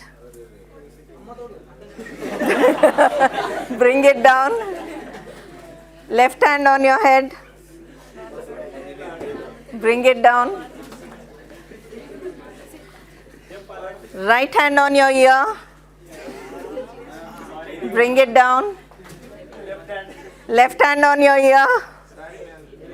Bring it down. Right hand on your cheek. How many of your hands are on your chins? I said cheek, right? I said cheek, but all of you, many of you put it on chin. Some of you slowly changed it. So sit down, sit down.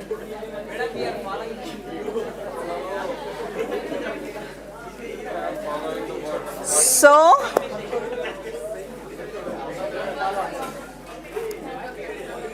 yeah, please sit down. So, more than what we hear, what we see, we do, right? So similarly, even when you are presenting, you are only speaking words, that is one thing. more than the words, what you are doing, how you are able to present is what matters. Are you speaking confidently? Are you helping them to understand things? Are you using simple language which they can understand? Or are you using very high flown language? Right? All these things matter. So it is not just about what you say, it is more about how you say. Research has proved that what you say matters only 7%. But your body language, right, and your tone of voice, everything together is 93% of meaning is made out of it. So very important when you are only, sometimes presentation means there will be only reading and come and speaking. How am I speaking? Am I speaking in a easy pace for everybody to follow? Or sometimes you can be very fast, right? That people don't get to understand what you are saying. Even if you are very slow, if I say a word in 60 minutes, you will get bored, right? You won't be able to understand. So you have to talk at a pace which is not too difficult, not too boring to follow. You should have a even pace, and you must be able to use your pitch and tone. Don't speak only in one monotonous way all the time.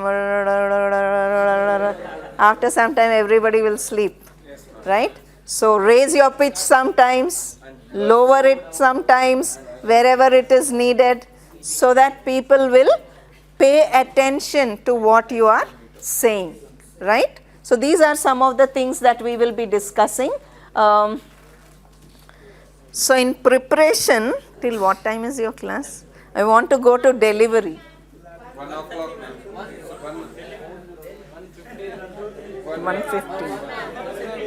Okay. Okay. Right. So, what is important is, apart from speaking, you will also prepare some PowerPoint slides, just like I have made some, you will also make. So many people, what they do is they dump a lot of information, lot of text, sentences, paragraphs, cut, copy, paste, very easy to do, but that will not help anyone. So make your presentations attractive, right? Have minimal text. You are supposed to speak, not your PowerPoint slides. You have to do the explaining. The PowerPoint slides are there to help you, that's all, right? So include pictures, right? PowerPoint slides, you can include a video, you can include a picture, you can include some graphs and charts if you want to show something. All those things are possible, but make them easy for people to follow. When they look at a slide, they should know what it is about, right? They should understand what you are trying to say. Have a good heading. For every slide you must have a title which is helping them to understand what is the topic about, right? So here, match the visuals to the words. So here the visual, for instance, there's one machine here, right? And there are two wordings, what to use, how to choose, right? So you're matching them, how to use it, how to choose it. Similarly, here you have 4 things which are important. Just because ma'am said you should use some pictures, don't start putting some film poster or something else. Of course, if you are talking about films, yes, you can use it, but it should be relevant to your topic. Whatever is your topic, it should be appropriate, suitable pictures you can bring and put them there, right? They have to be clear. Whatever you are doing on the PowerPoint, it should be clear to everyone. Everyone should be able to understand it. Be consistent. Just because there is slide design, just because there is animation, don't start using everything into your slides. Don't make 1 point black, 1 point green, 1 point blue. PowerPoint allows you to do it, but it doesn't look nice. Use maximum 2 colors. If you want to highlight something, 1 color. If you want to write something, 1 color. Don't use many colors. PowerPoint will allow you to use. Make it as dynamic, as interesting as possible.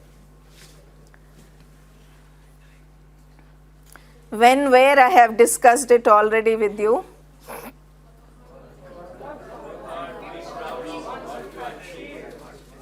So whenever you do something, whenever you do a presentation, first, more than others getting impressed, you yourself should be impressed. Wow, wow, I've done a great job.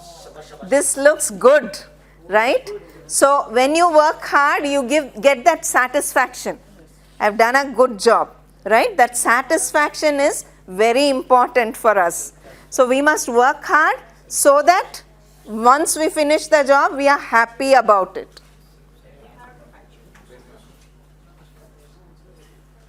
Now we are going to discuss more about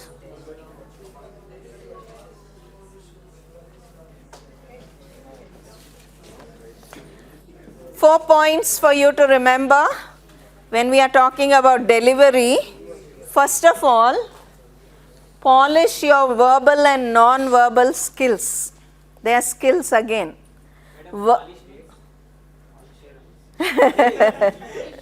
Yeah, polish means you must make them better, right? You must make them better. Better so that, like, all of us use language, but somebody's language might seem better than somebody else's. Why? Because they've practiced using that language better, right? They've polished their skills, right? First time when you present, it may not look very good, but you present it 3 times, 4 times, 5 times, right? You're polishing your presentation. You're making it better. Somebody will tell you, I think that line you're repeating, don't repeat. Somebody will tell you, this slide doesn't look so good, change the color, right? All that will help you to polish your language. What language you are using? Can I use a better word? Here I am not getting the right word. What should I use? Polish. Make it better, right? Make your language better. Make your body language, non-verbal skills also better. How do we make it better? With the dressing style. Okay, yeah, dress to be professionals, right? Look professional wherever you are. When you're presenting, you should be professional, right? Whatever dress you're wearing, constantly I show, oh, how am I looking? Is it showing? Is this happening? Constantly we shouldn't be worried about how we are looking. At home, stand in front of the mirror, dress well and come, right? After you come here, forget about your dress. Just concentrate on what you're going to present. Also, right, how are you standing? Am I standing like this, right? Or, yeah, sometimes boys have this, keeping their hands in their pockets, right? So that is a sign of nervousness, right? So you should be careful. Sometimes if you have a desk, you will hold on to the desk. You'll think if I leave it, I'm going to fall, right? So learn to polish your non-verbal skills. Learn to speak standing wherever you are, not but, right? Yeah, stand upright. Right? Look at people's eyes. Make eye contact with everyone, not only with one friend. Everyone, right? Because you are speaking to all of them, not just to one person. And when you make eye contact, you know what is happening. Whether they are looking at their cell phones, whether they are sleeping, whether they are understanding and saying, yes, right? They're smiling at you. That will give you some feedback. So look at them, look at your audience when you are speaking, right? Some people will only look at the floor and speak. Don't do that. Look at the audience, you will get some feedback about yourself. So these are all skills, and the more we present, the better we are at it, right?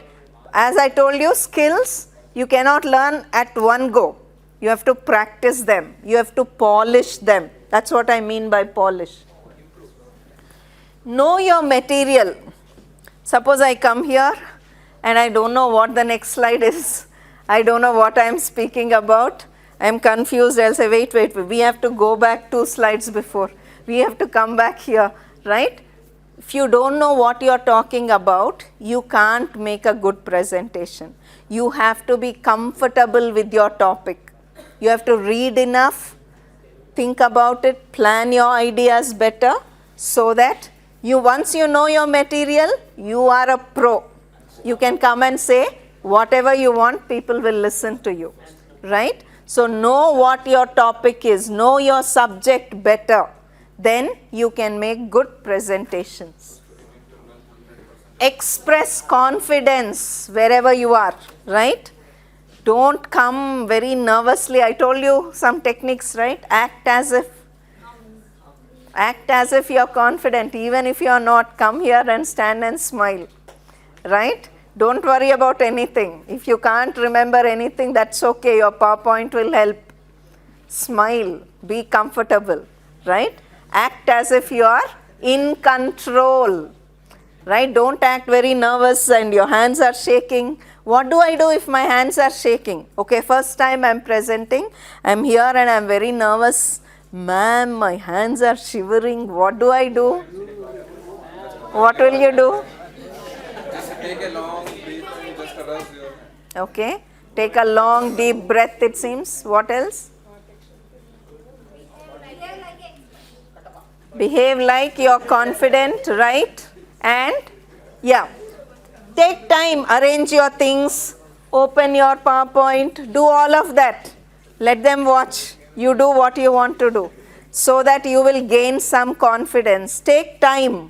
When you come, immediately you don't have to start.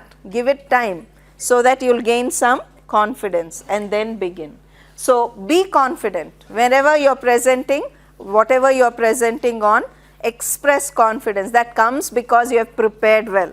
When you prepare well, you're more confident. When you practice, you're more confident about what you say. Be yourself. Sometimes people borrow an accent. Instead of speaking like themselves, they will put on one British accent. They'll put on one American accent, right? How long can you put on? In between, sometime you'll forget and you will say something else. So instead of all that putting on, show put up is not important, right? Just be yourself. Be yourself, speak like yourself. Actually, as youngsters, let me tell you, love yourselves, right? God made you the way you are. Each one of you is very unique. And you must learn to love who you are. And then you can be much more confident when you come. Constantly, if you are worried, oh, my skin is this color, that color, doesn't matter. Doesn't matter at all, right? Don't worry about, oh, I wore this dress, what will people think? It doesn't matter. As long as you're comfortable, that's fine, right? So you must learn to be confident, and you must also express just as you are, right? I can't speak very good English, that's okay. I'll speak ordinary English. Sometimes I might miss a word, that's okay. But I am presenting some important information. That is important, right? So remember those things when you are presenting.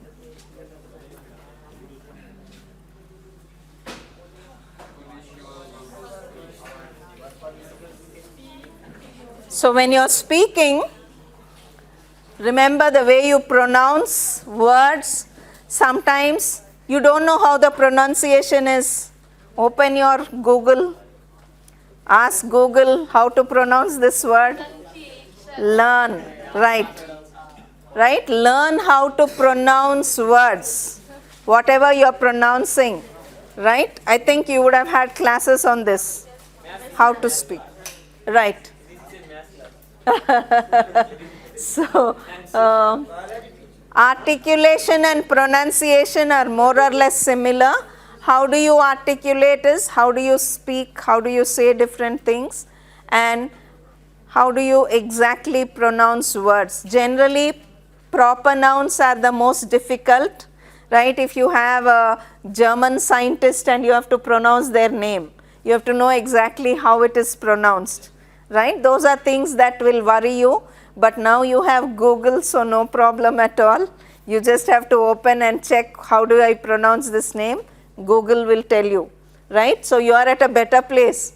If we were there earlier, how to say this person's name, how to say that person's name, we have to worry, ask 100 people. But you don't have to worry, you have Google with you, and that is going to help you. Volume is very important, folks.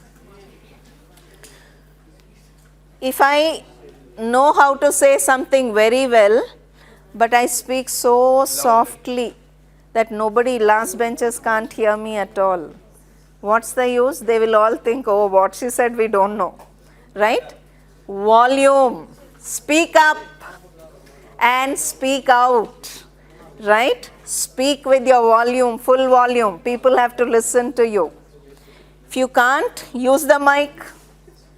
Ask for a mic and use it, right? If your volume is low, especially women, some of them have feebler voices.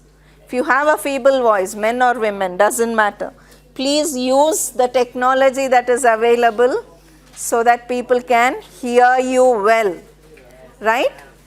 There's no point preparing for such a long time, coming here and presenting. Nobody can hear what you are saying. That won't be very good.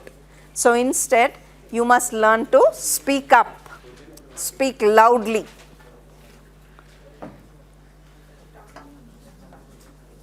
Can use different pictures. You have to emphasize on certain things. We'll do an exercise on emphasis a little later. Pace, I talked about pace, fast or slow, should be even. Not too fast, not too slow. Timing is also important, right? If they give you 10 minutes, you can't prepare a half an hour presentation and come. Then you will start, they'll say time is up, then you'll say, then you'll go on because you want to finish all that you have learnt, right? So don't do that. Practice with timing, practice with timing.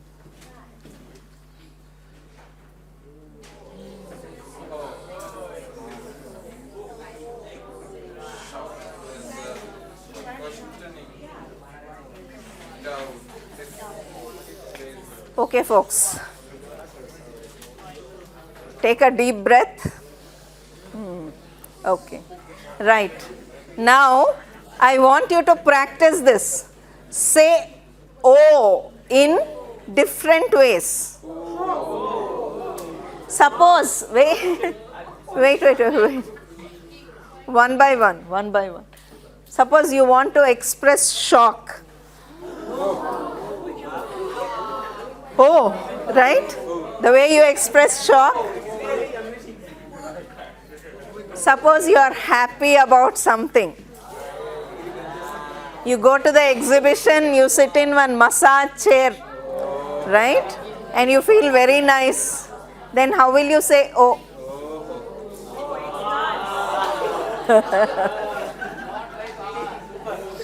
Okay. Suppose you want to question. You have to use only O. Question. How will you question with using O? O? Right? O? You'll say O? Right? Which means, is it that? You'll say O. Right. Auna, correct. Doubt? With O only. Doubt.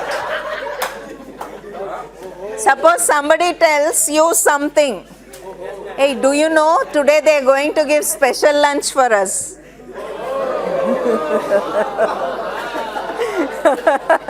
Okay, okay, right? So you know that same thing can be said in many different ways. For example, I'll shift from O. I think O is your overusing it, right? Let's say shut up, right? Suppose you are telling your enemy shut up. Yeah. Same thing if you are telling your friend, how will you say? Shut up, right? So you will say it in a different way. Same techniques you have to use when you present. Same techniques you have to use when you present. All the oh you did, all that shut ups you did, right? You must use your expression with your words. You must show doubt, you must show anger, you must show pleasure, show that you're sad, show that you're happy. Do all of this when you are speaking. Bring your emotion into what you are saying. Then people will relate to you better. Understand that, right? Understand that you have to bring in your emotion. That's part of your speaking skill. As you're developing, as you're polishing your skills, you must try to use your emotions, right? You must express anger. You must express disappointment in a different way. You must express hope, positiveness in a different way, right? So bring in all those emotions while you speak whenever it is necessary. Not because ma'am said, but because it is necessary. Okay, we will start. Okay, let's try this.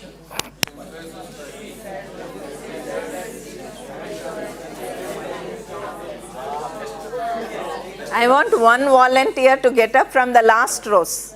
One volunteer from the last rows. Please stand up and read this. With emphasis, wherever I have underlined, that you have to emphasize that.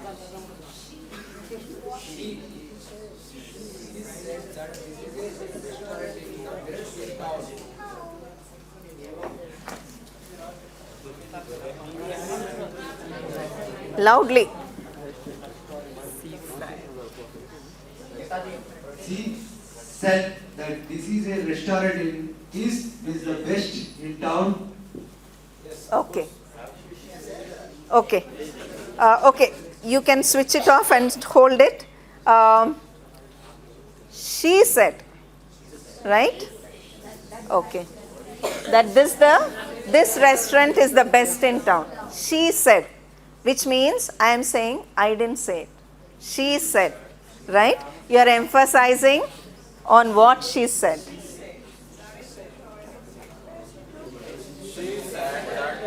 Pass the mic to the next row. Front.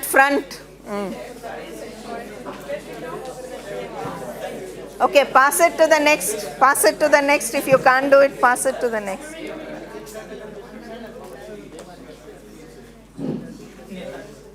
She said that this restaurant is the best in town. Okay. So we are emphasizing what? She said. She said. She said that this is the best restaurant. Right? Okay. Next.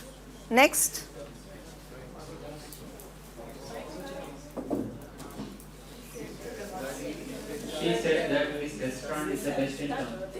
Emphasize on this. She said that this restaurant is the best in town. She said that this restaurant is the best in town, not any other restaurant. We are emphasizing on this restaurant, right? Okay, move it up. Give it to the girls.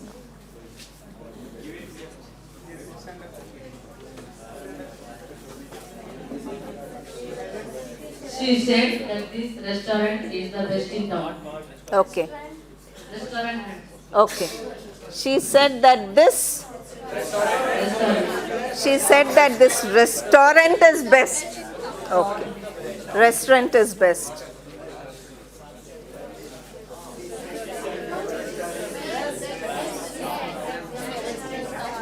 said that this restaurant is the best in town. Best Yeah. in town. So when you are speaking in English, we emphasize with more breath force.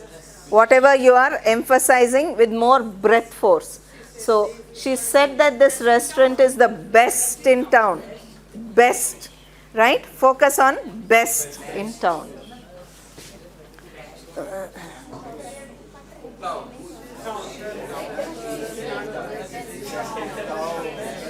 She said that this restaurant is best in town.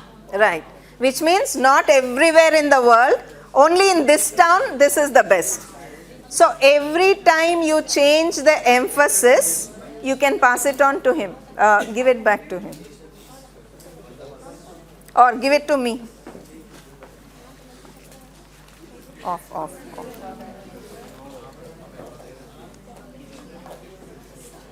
You'll get later. Okay. So what I want to tell you is, when you are emphasizing on a point, right, people should understand that there is some meaning here which is different. If I say this restaurant, right, yeah. So suppose I say,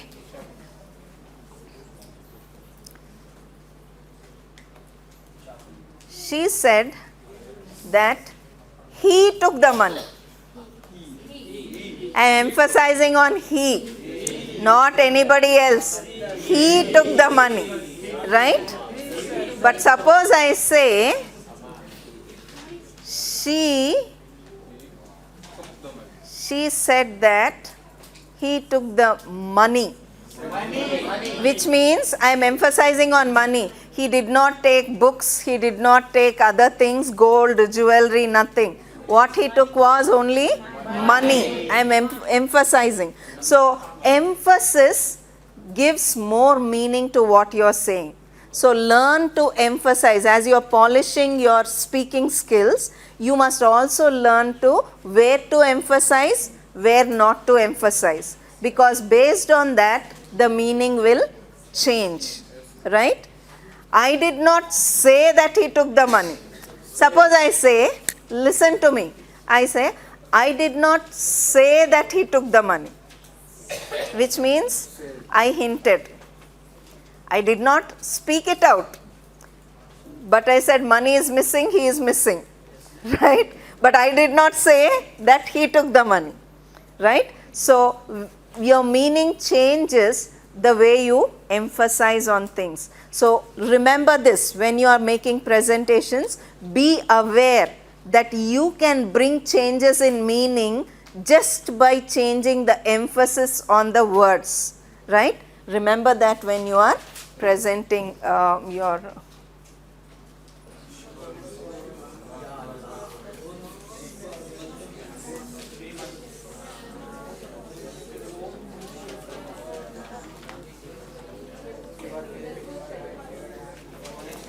want to go a little fast so that you will get your food on time. So non-verbal skills, we have already talked about dressing professionally. I told you dress comfortably so that you're not worried about all the time, what am I wearing, is this falling here, what is happening, right? You can focus on your presentation. So dress professionally. Rule, one thumb rule about dressing professionally is, you have to dress one level more formally than your audience, right? That is a thumb rule that you can remember. How formal, should I wear a coat, should I wear a jacket, should I wear a tie, should I wear formal suits? How formal depends on who your audience is, right? How formally they will be dressed. You dress up a little more formally than them because you are the presenter. Exhibit physical control. Be in control of your face constantly. Don't touch your face. Don't because body language matters. When all the time if you are saying something and you're holding on to your face, you're doing this, people will think that you're not telling the truth, right? There are ways in which people gauge what you are saying. So be in control of your face. Face is a reflection of our minds, right? Your face cannot hide. If you are angry, if you are upset, if you are happy, right? Your face shows immediately. So be in control of your face. Be in control of your eyes. Look at everybody. We already discussed eye contact. Be in control of your hands, right? Initially when I teach presentation skills, many students are, ma'am, where do I put my hands? Where do I, you don't want them to be in my pocket, you don't want them to be here, you don't want them to be on the desk. Where do I put my hands? When you're talking to your friend, do you think, where am I putting my hands? We won't think, we just talk naturally. So just be natural, right? Do actions that you normally do. Don't worry about where should I put, what should I do. Just be normal, just be natural. The way you are speaking to your friends, same way you speak to your larger audience. Your feet, right? Some people have the tendency to move up and down when they are speaking, right? Okay, in some contexts it might be okay, but too much of movement will distract, right? So if you are moving up and down, even I have to turn my head up and down to see what you are saying. So that's going to be difficult for the audience. So you should be careful. You must try to move when it is necessary. Move forward, move backward, whatever it is when it is necessary. Don't move unnecessarily and distract audience's attention. Your space, right? Like suppose this is my space that has been given to me for this presentation. How do I use this space? Where do I keep what? Suppose this is of course fixed. Otherwise I would have brought it in front so that I don't have to go back till there, right? So using your space, whatever is available, right? How do I keep my things? Are my papers flying everywhere? Right? Or am I keeping them in an order? Use all that. How do you move around? Your space around you is yours. How do you use it? Right? How do you use it is important. More than all these things, the final thing is very, very important. Be enthusiastic. Right? Whatever you present, be actively involved in it. Right? You must say that, oh, this is the best topic I am talking about. When you are enthusiastic, your audience automatically will be excited to listen to you. If you will come and say, okay, today I am going to tell you something about, you are not enthusiastic, your audience also will not be enthusiastic. If you are enthusiastic, they are also going to be equally enthusiastic about what you say.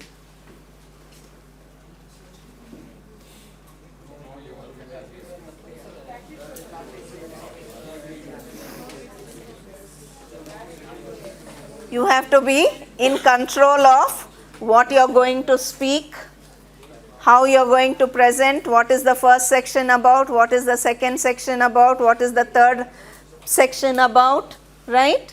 If you are using notes, some people have the habit of using one paper on which they write everything and keep, right? If you are using notes, where are you going to keep it? How are you going to look at it? When are you going to look at it? When are you not going to look at it? You have to practice so that you are in control. Manage your visual aids. If you are showing a PowerPoint, you have brought a chart, when should you show? Where should you hang it? Etc. You should be in control. Handle questions. This is a very important part. Many times after you make a presentation, there will be a time where people can ask questions, right? We are going to enter that soon. So that is the most trickiest time, because when you are prepared and you are speaking, it will flow quickly. Whatever you have prepared, you will say. But they'll ask you a question. You have to think about what should I answer? How should I answer? So 1 or 2 tips on that. If somebody asks you a question, immediately don't answer. Right? You repeat the question. It will help in 2 ways. One is it will give you time to think of an answer. Second, when you repeat the question, if that is not the way they want you to think about it, they'll tell you, no, I didn't ask that, this. So they will clarify whether that is the right question or not. So you can repeat the question, that is what you want me to say, and then you answer. By then you'll get some time to think and you can answer. When you're answering, be honest. Sometimes they'll ask you something that is not related. You say, I don't know that. Say, I don't know if you don't know. Don't try to fake it. Here, no, act as if, right? Say, I don't know. If you know, answer it, right? So that's why we advise, don't use all that you have learnt in your presentation. Keep some extra material so that when they ask questions, you can answer them from those things which you have already read and you are ready.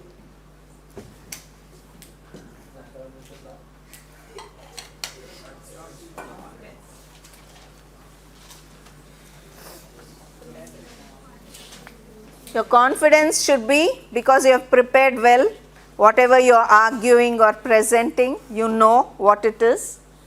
Secondly, you are confident because of your organization, right? Which organization you are representing. Each one of you is from a different college, right? Whichever college you represent, you have to represent boldly, confidently, because you are not only representing yourself, you are representing a bigger institution, right? When you come here and you say, I am a student of so and so government degree college, you are representing a whole college. Your principal, all your students, all your faculty you are representing, right? So express confidence in them, in yourself. We have spoken about confidence in yourself earlier also. So you have to be confident first. Sometimes you just come here, start your presentation, current goes off. Then there's no generator. Your PowerPoint won't work. Something else will happen, right? Still you have to be in control. You have to continue to be confident. You have some notes written, open them and start presenting, right? If the power won't come quickly, you can't say, I will present only when the power comes. You have to still present. So sometimes there will be inevitable disasters, right? You will think of something. Sometimes you bring the PowerPoint, you come here, that format won't work in this. It won't open at all. You will try, they will try, it still won't open, right? Then you have to manage without your PowerPoint, right? You can't say, I have no PowerPoint, I can't speak. You still have to speak. So sometimes there can be some problems. You have to know how to confidently face them. Even when something doesn't open, even when technology fails, even when the mic is not working, even when audience, you think there will be like huge 150 people, only 20 people turned up. Even then, you still have to speak like you have prepared for 150 people, right? That is because you have prepared and you are going to present your ideas, come what may. Lights may go, something else can happen. I am still going to be confidently presenting to my audience. That should be your stance.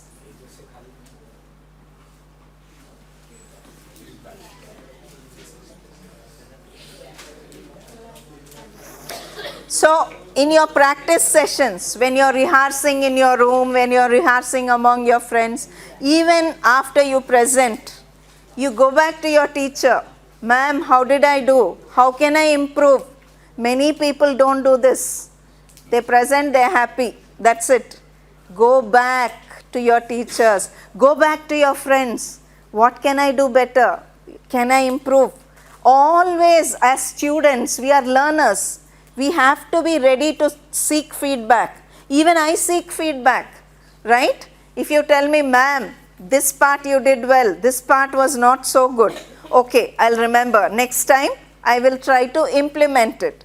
So we are always constantly polishing our skills, trying to improve, right? So get feedback from whomever possible, and then you can polish your skills better. You yourself can evaluate.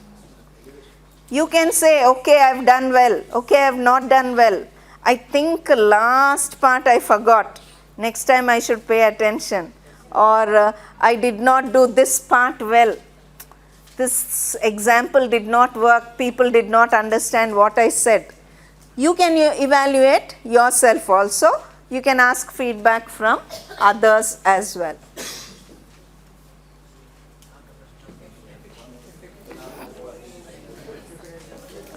So whenever you present, things that you remember are, first, prepare well, right? Prepare your material, prepare your PowerPoint slides or whatever is necessary. If you are giving handouts to everybody, prepare them in advance, right? Practice speaking to a smaller group, to your mirror, or record on your phone what you are saying and listen to it again, right? And it will give you some ideas on what is wrong, what is right, did I follow the timing or not, etc. Also, more than preparation, how you are going to deliver, the body language that you are using, the confidence that you are expressing, right? All these things are very important. You need to focus as much, not only about what you are going to say, but how am I going to say? How am I going to stand? How am I going to present, right? All these things become important in a presentation. Actually, how becomes more important than what you are speaking, right? People will remember how you spoke more than what you said, right? Tomorrow, day after some time, you'll forget whatever I said about presentation skills. But you might still remember how it was presented to you, right? So, how is also equally important. What you say, how you say.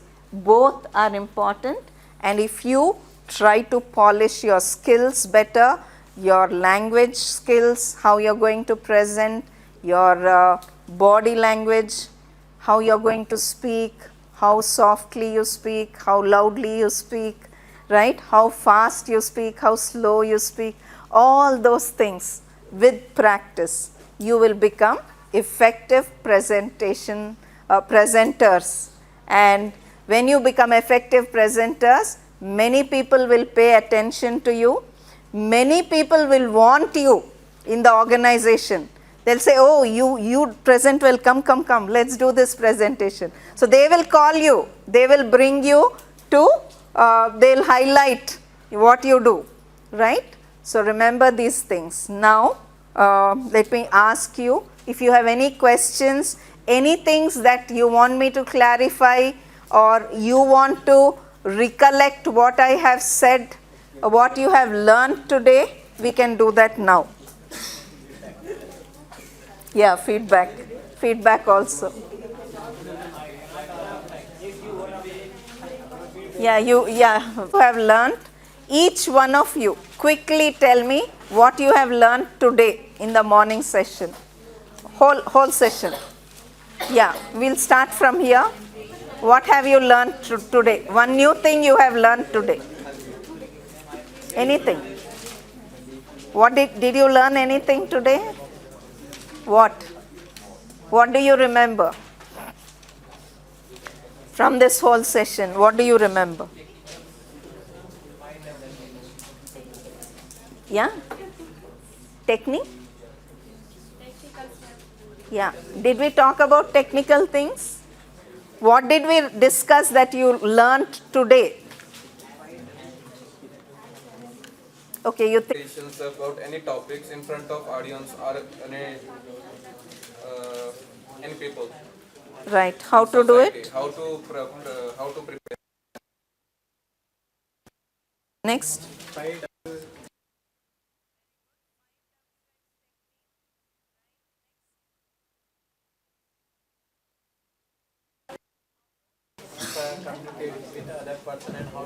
Clearly, what did you learn?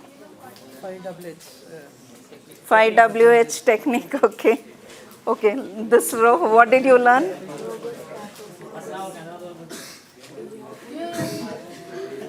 Okay, you don't want the mic.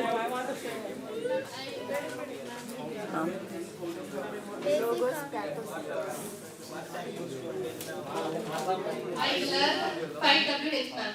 5WH technique, right. Right. She learned logos, pathos, and ethos, okay. They are communication techniques. Oh.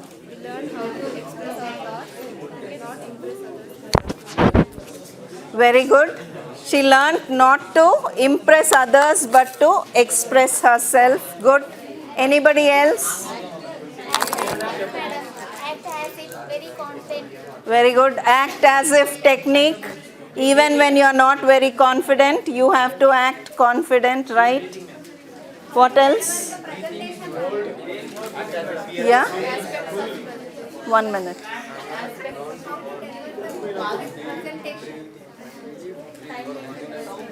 Maintaining time.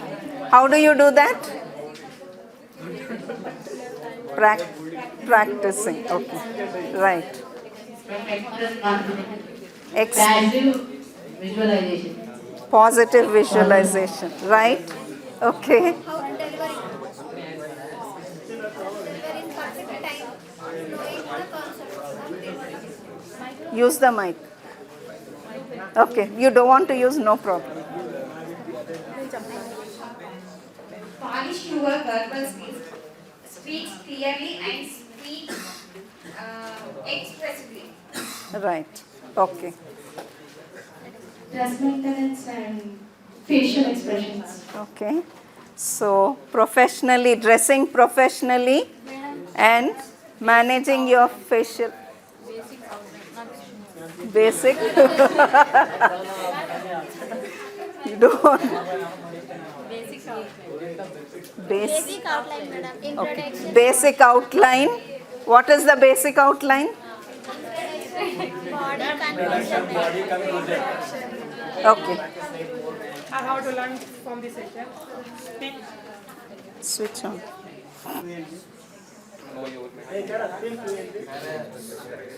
speaking to understanding, not for impressing. Okay. Speaking to express, not to impress. Good. To know your material, okay. Express our confidence. Yes. Using your emotions along with language, right? That is the exercise. Fine.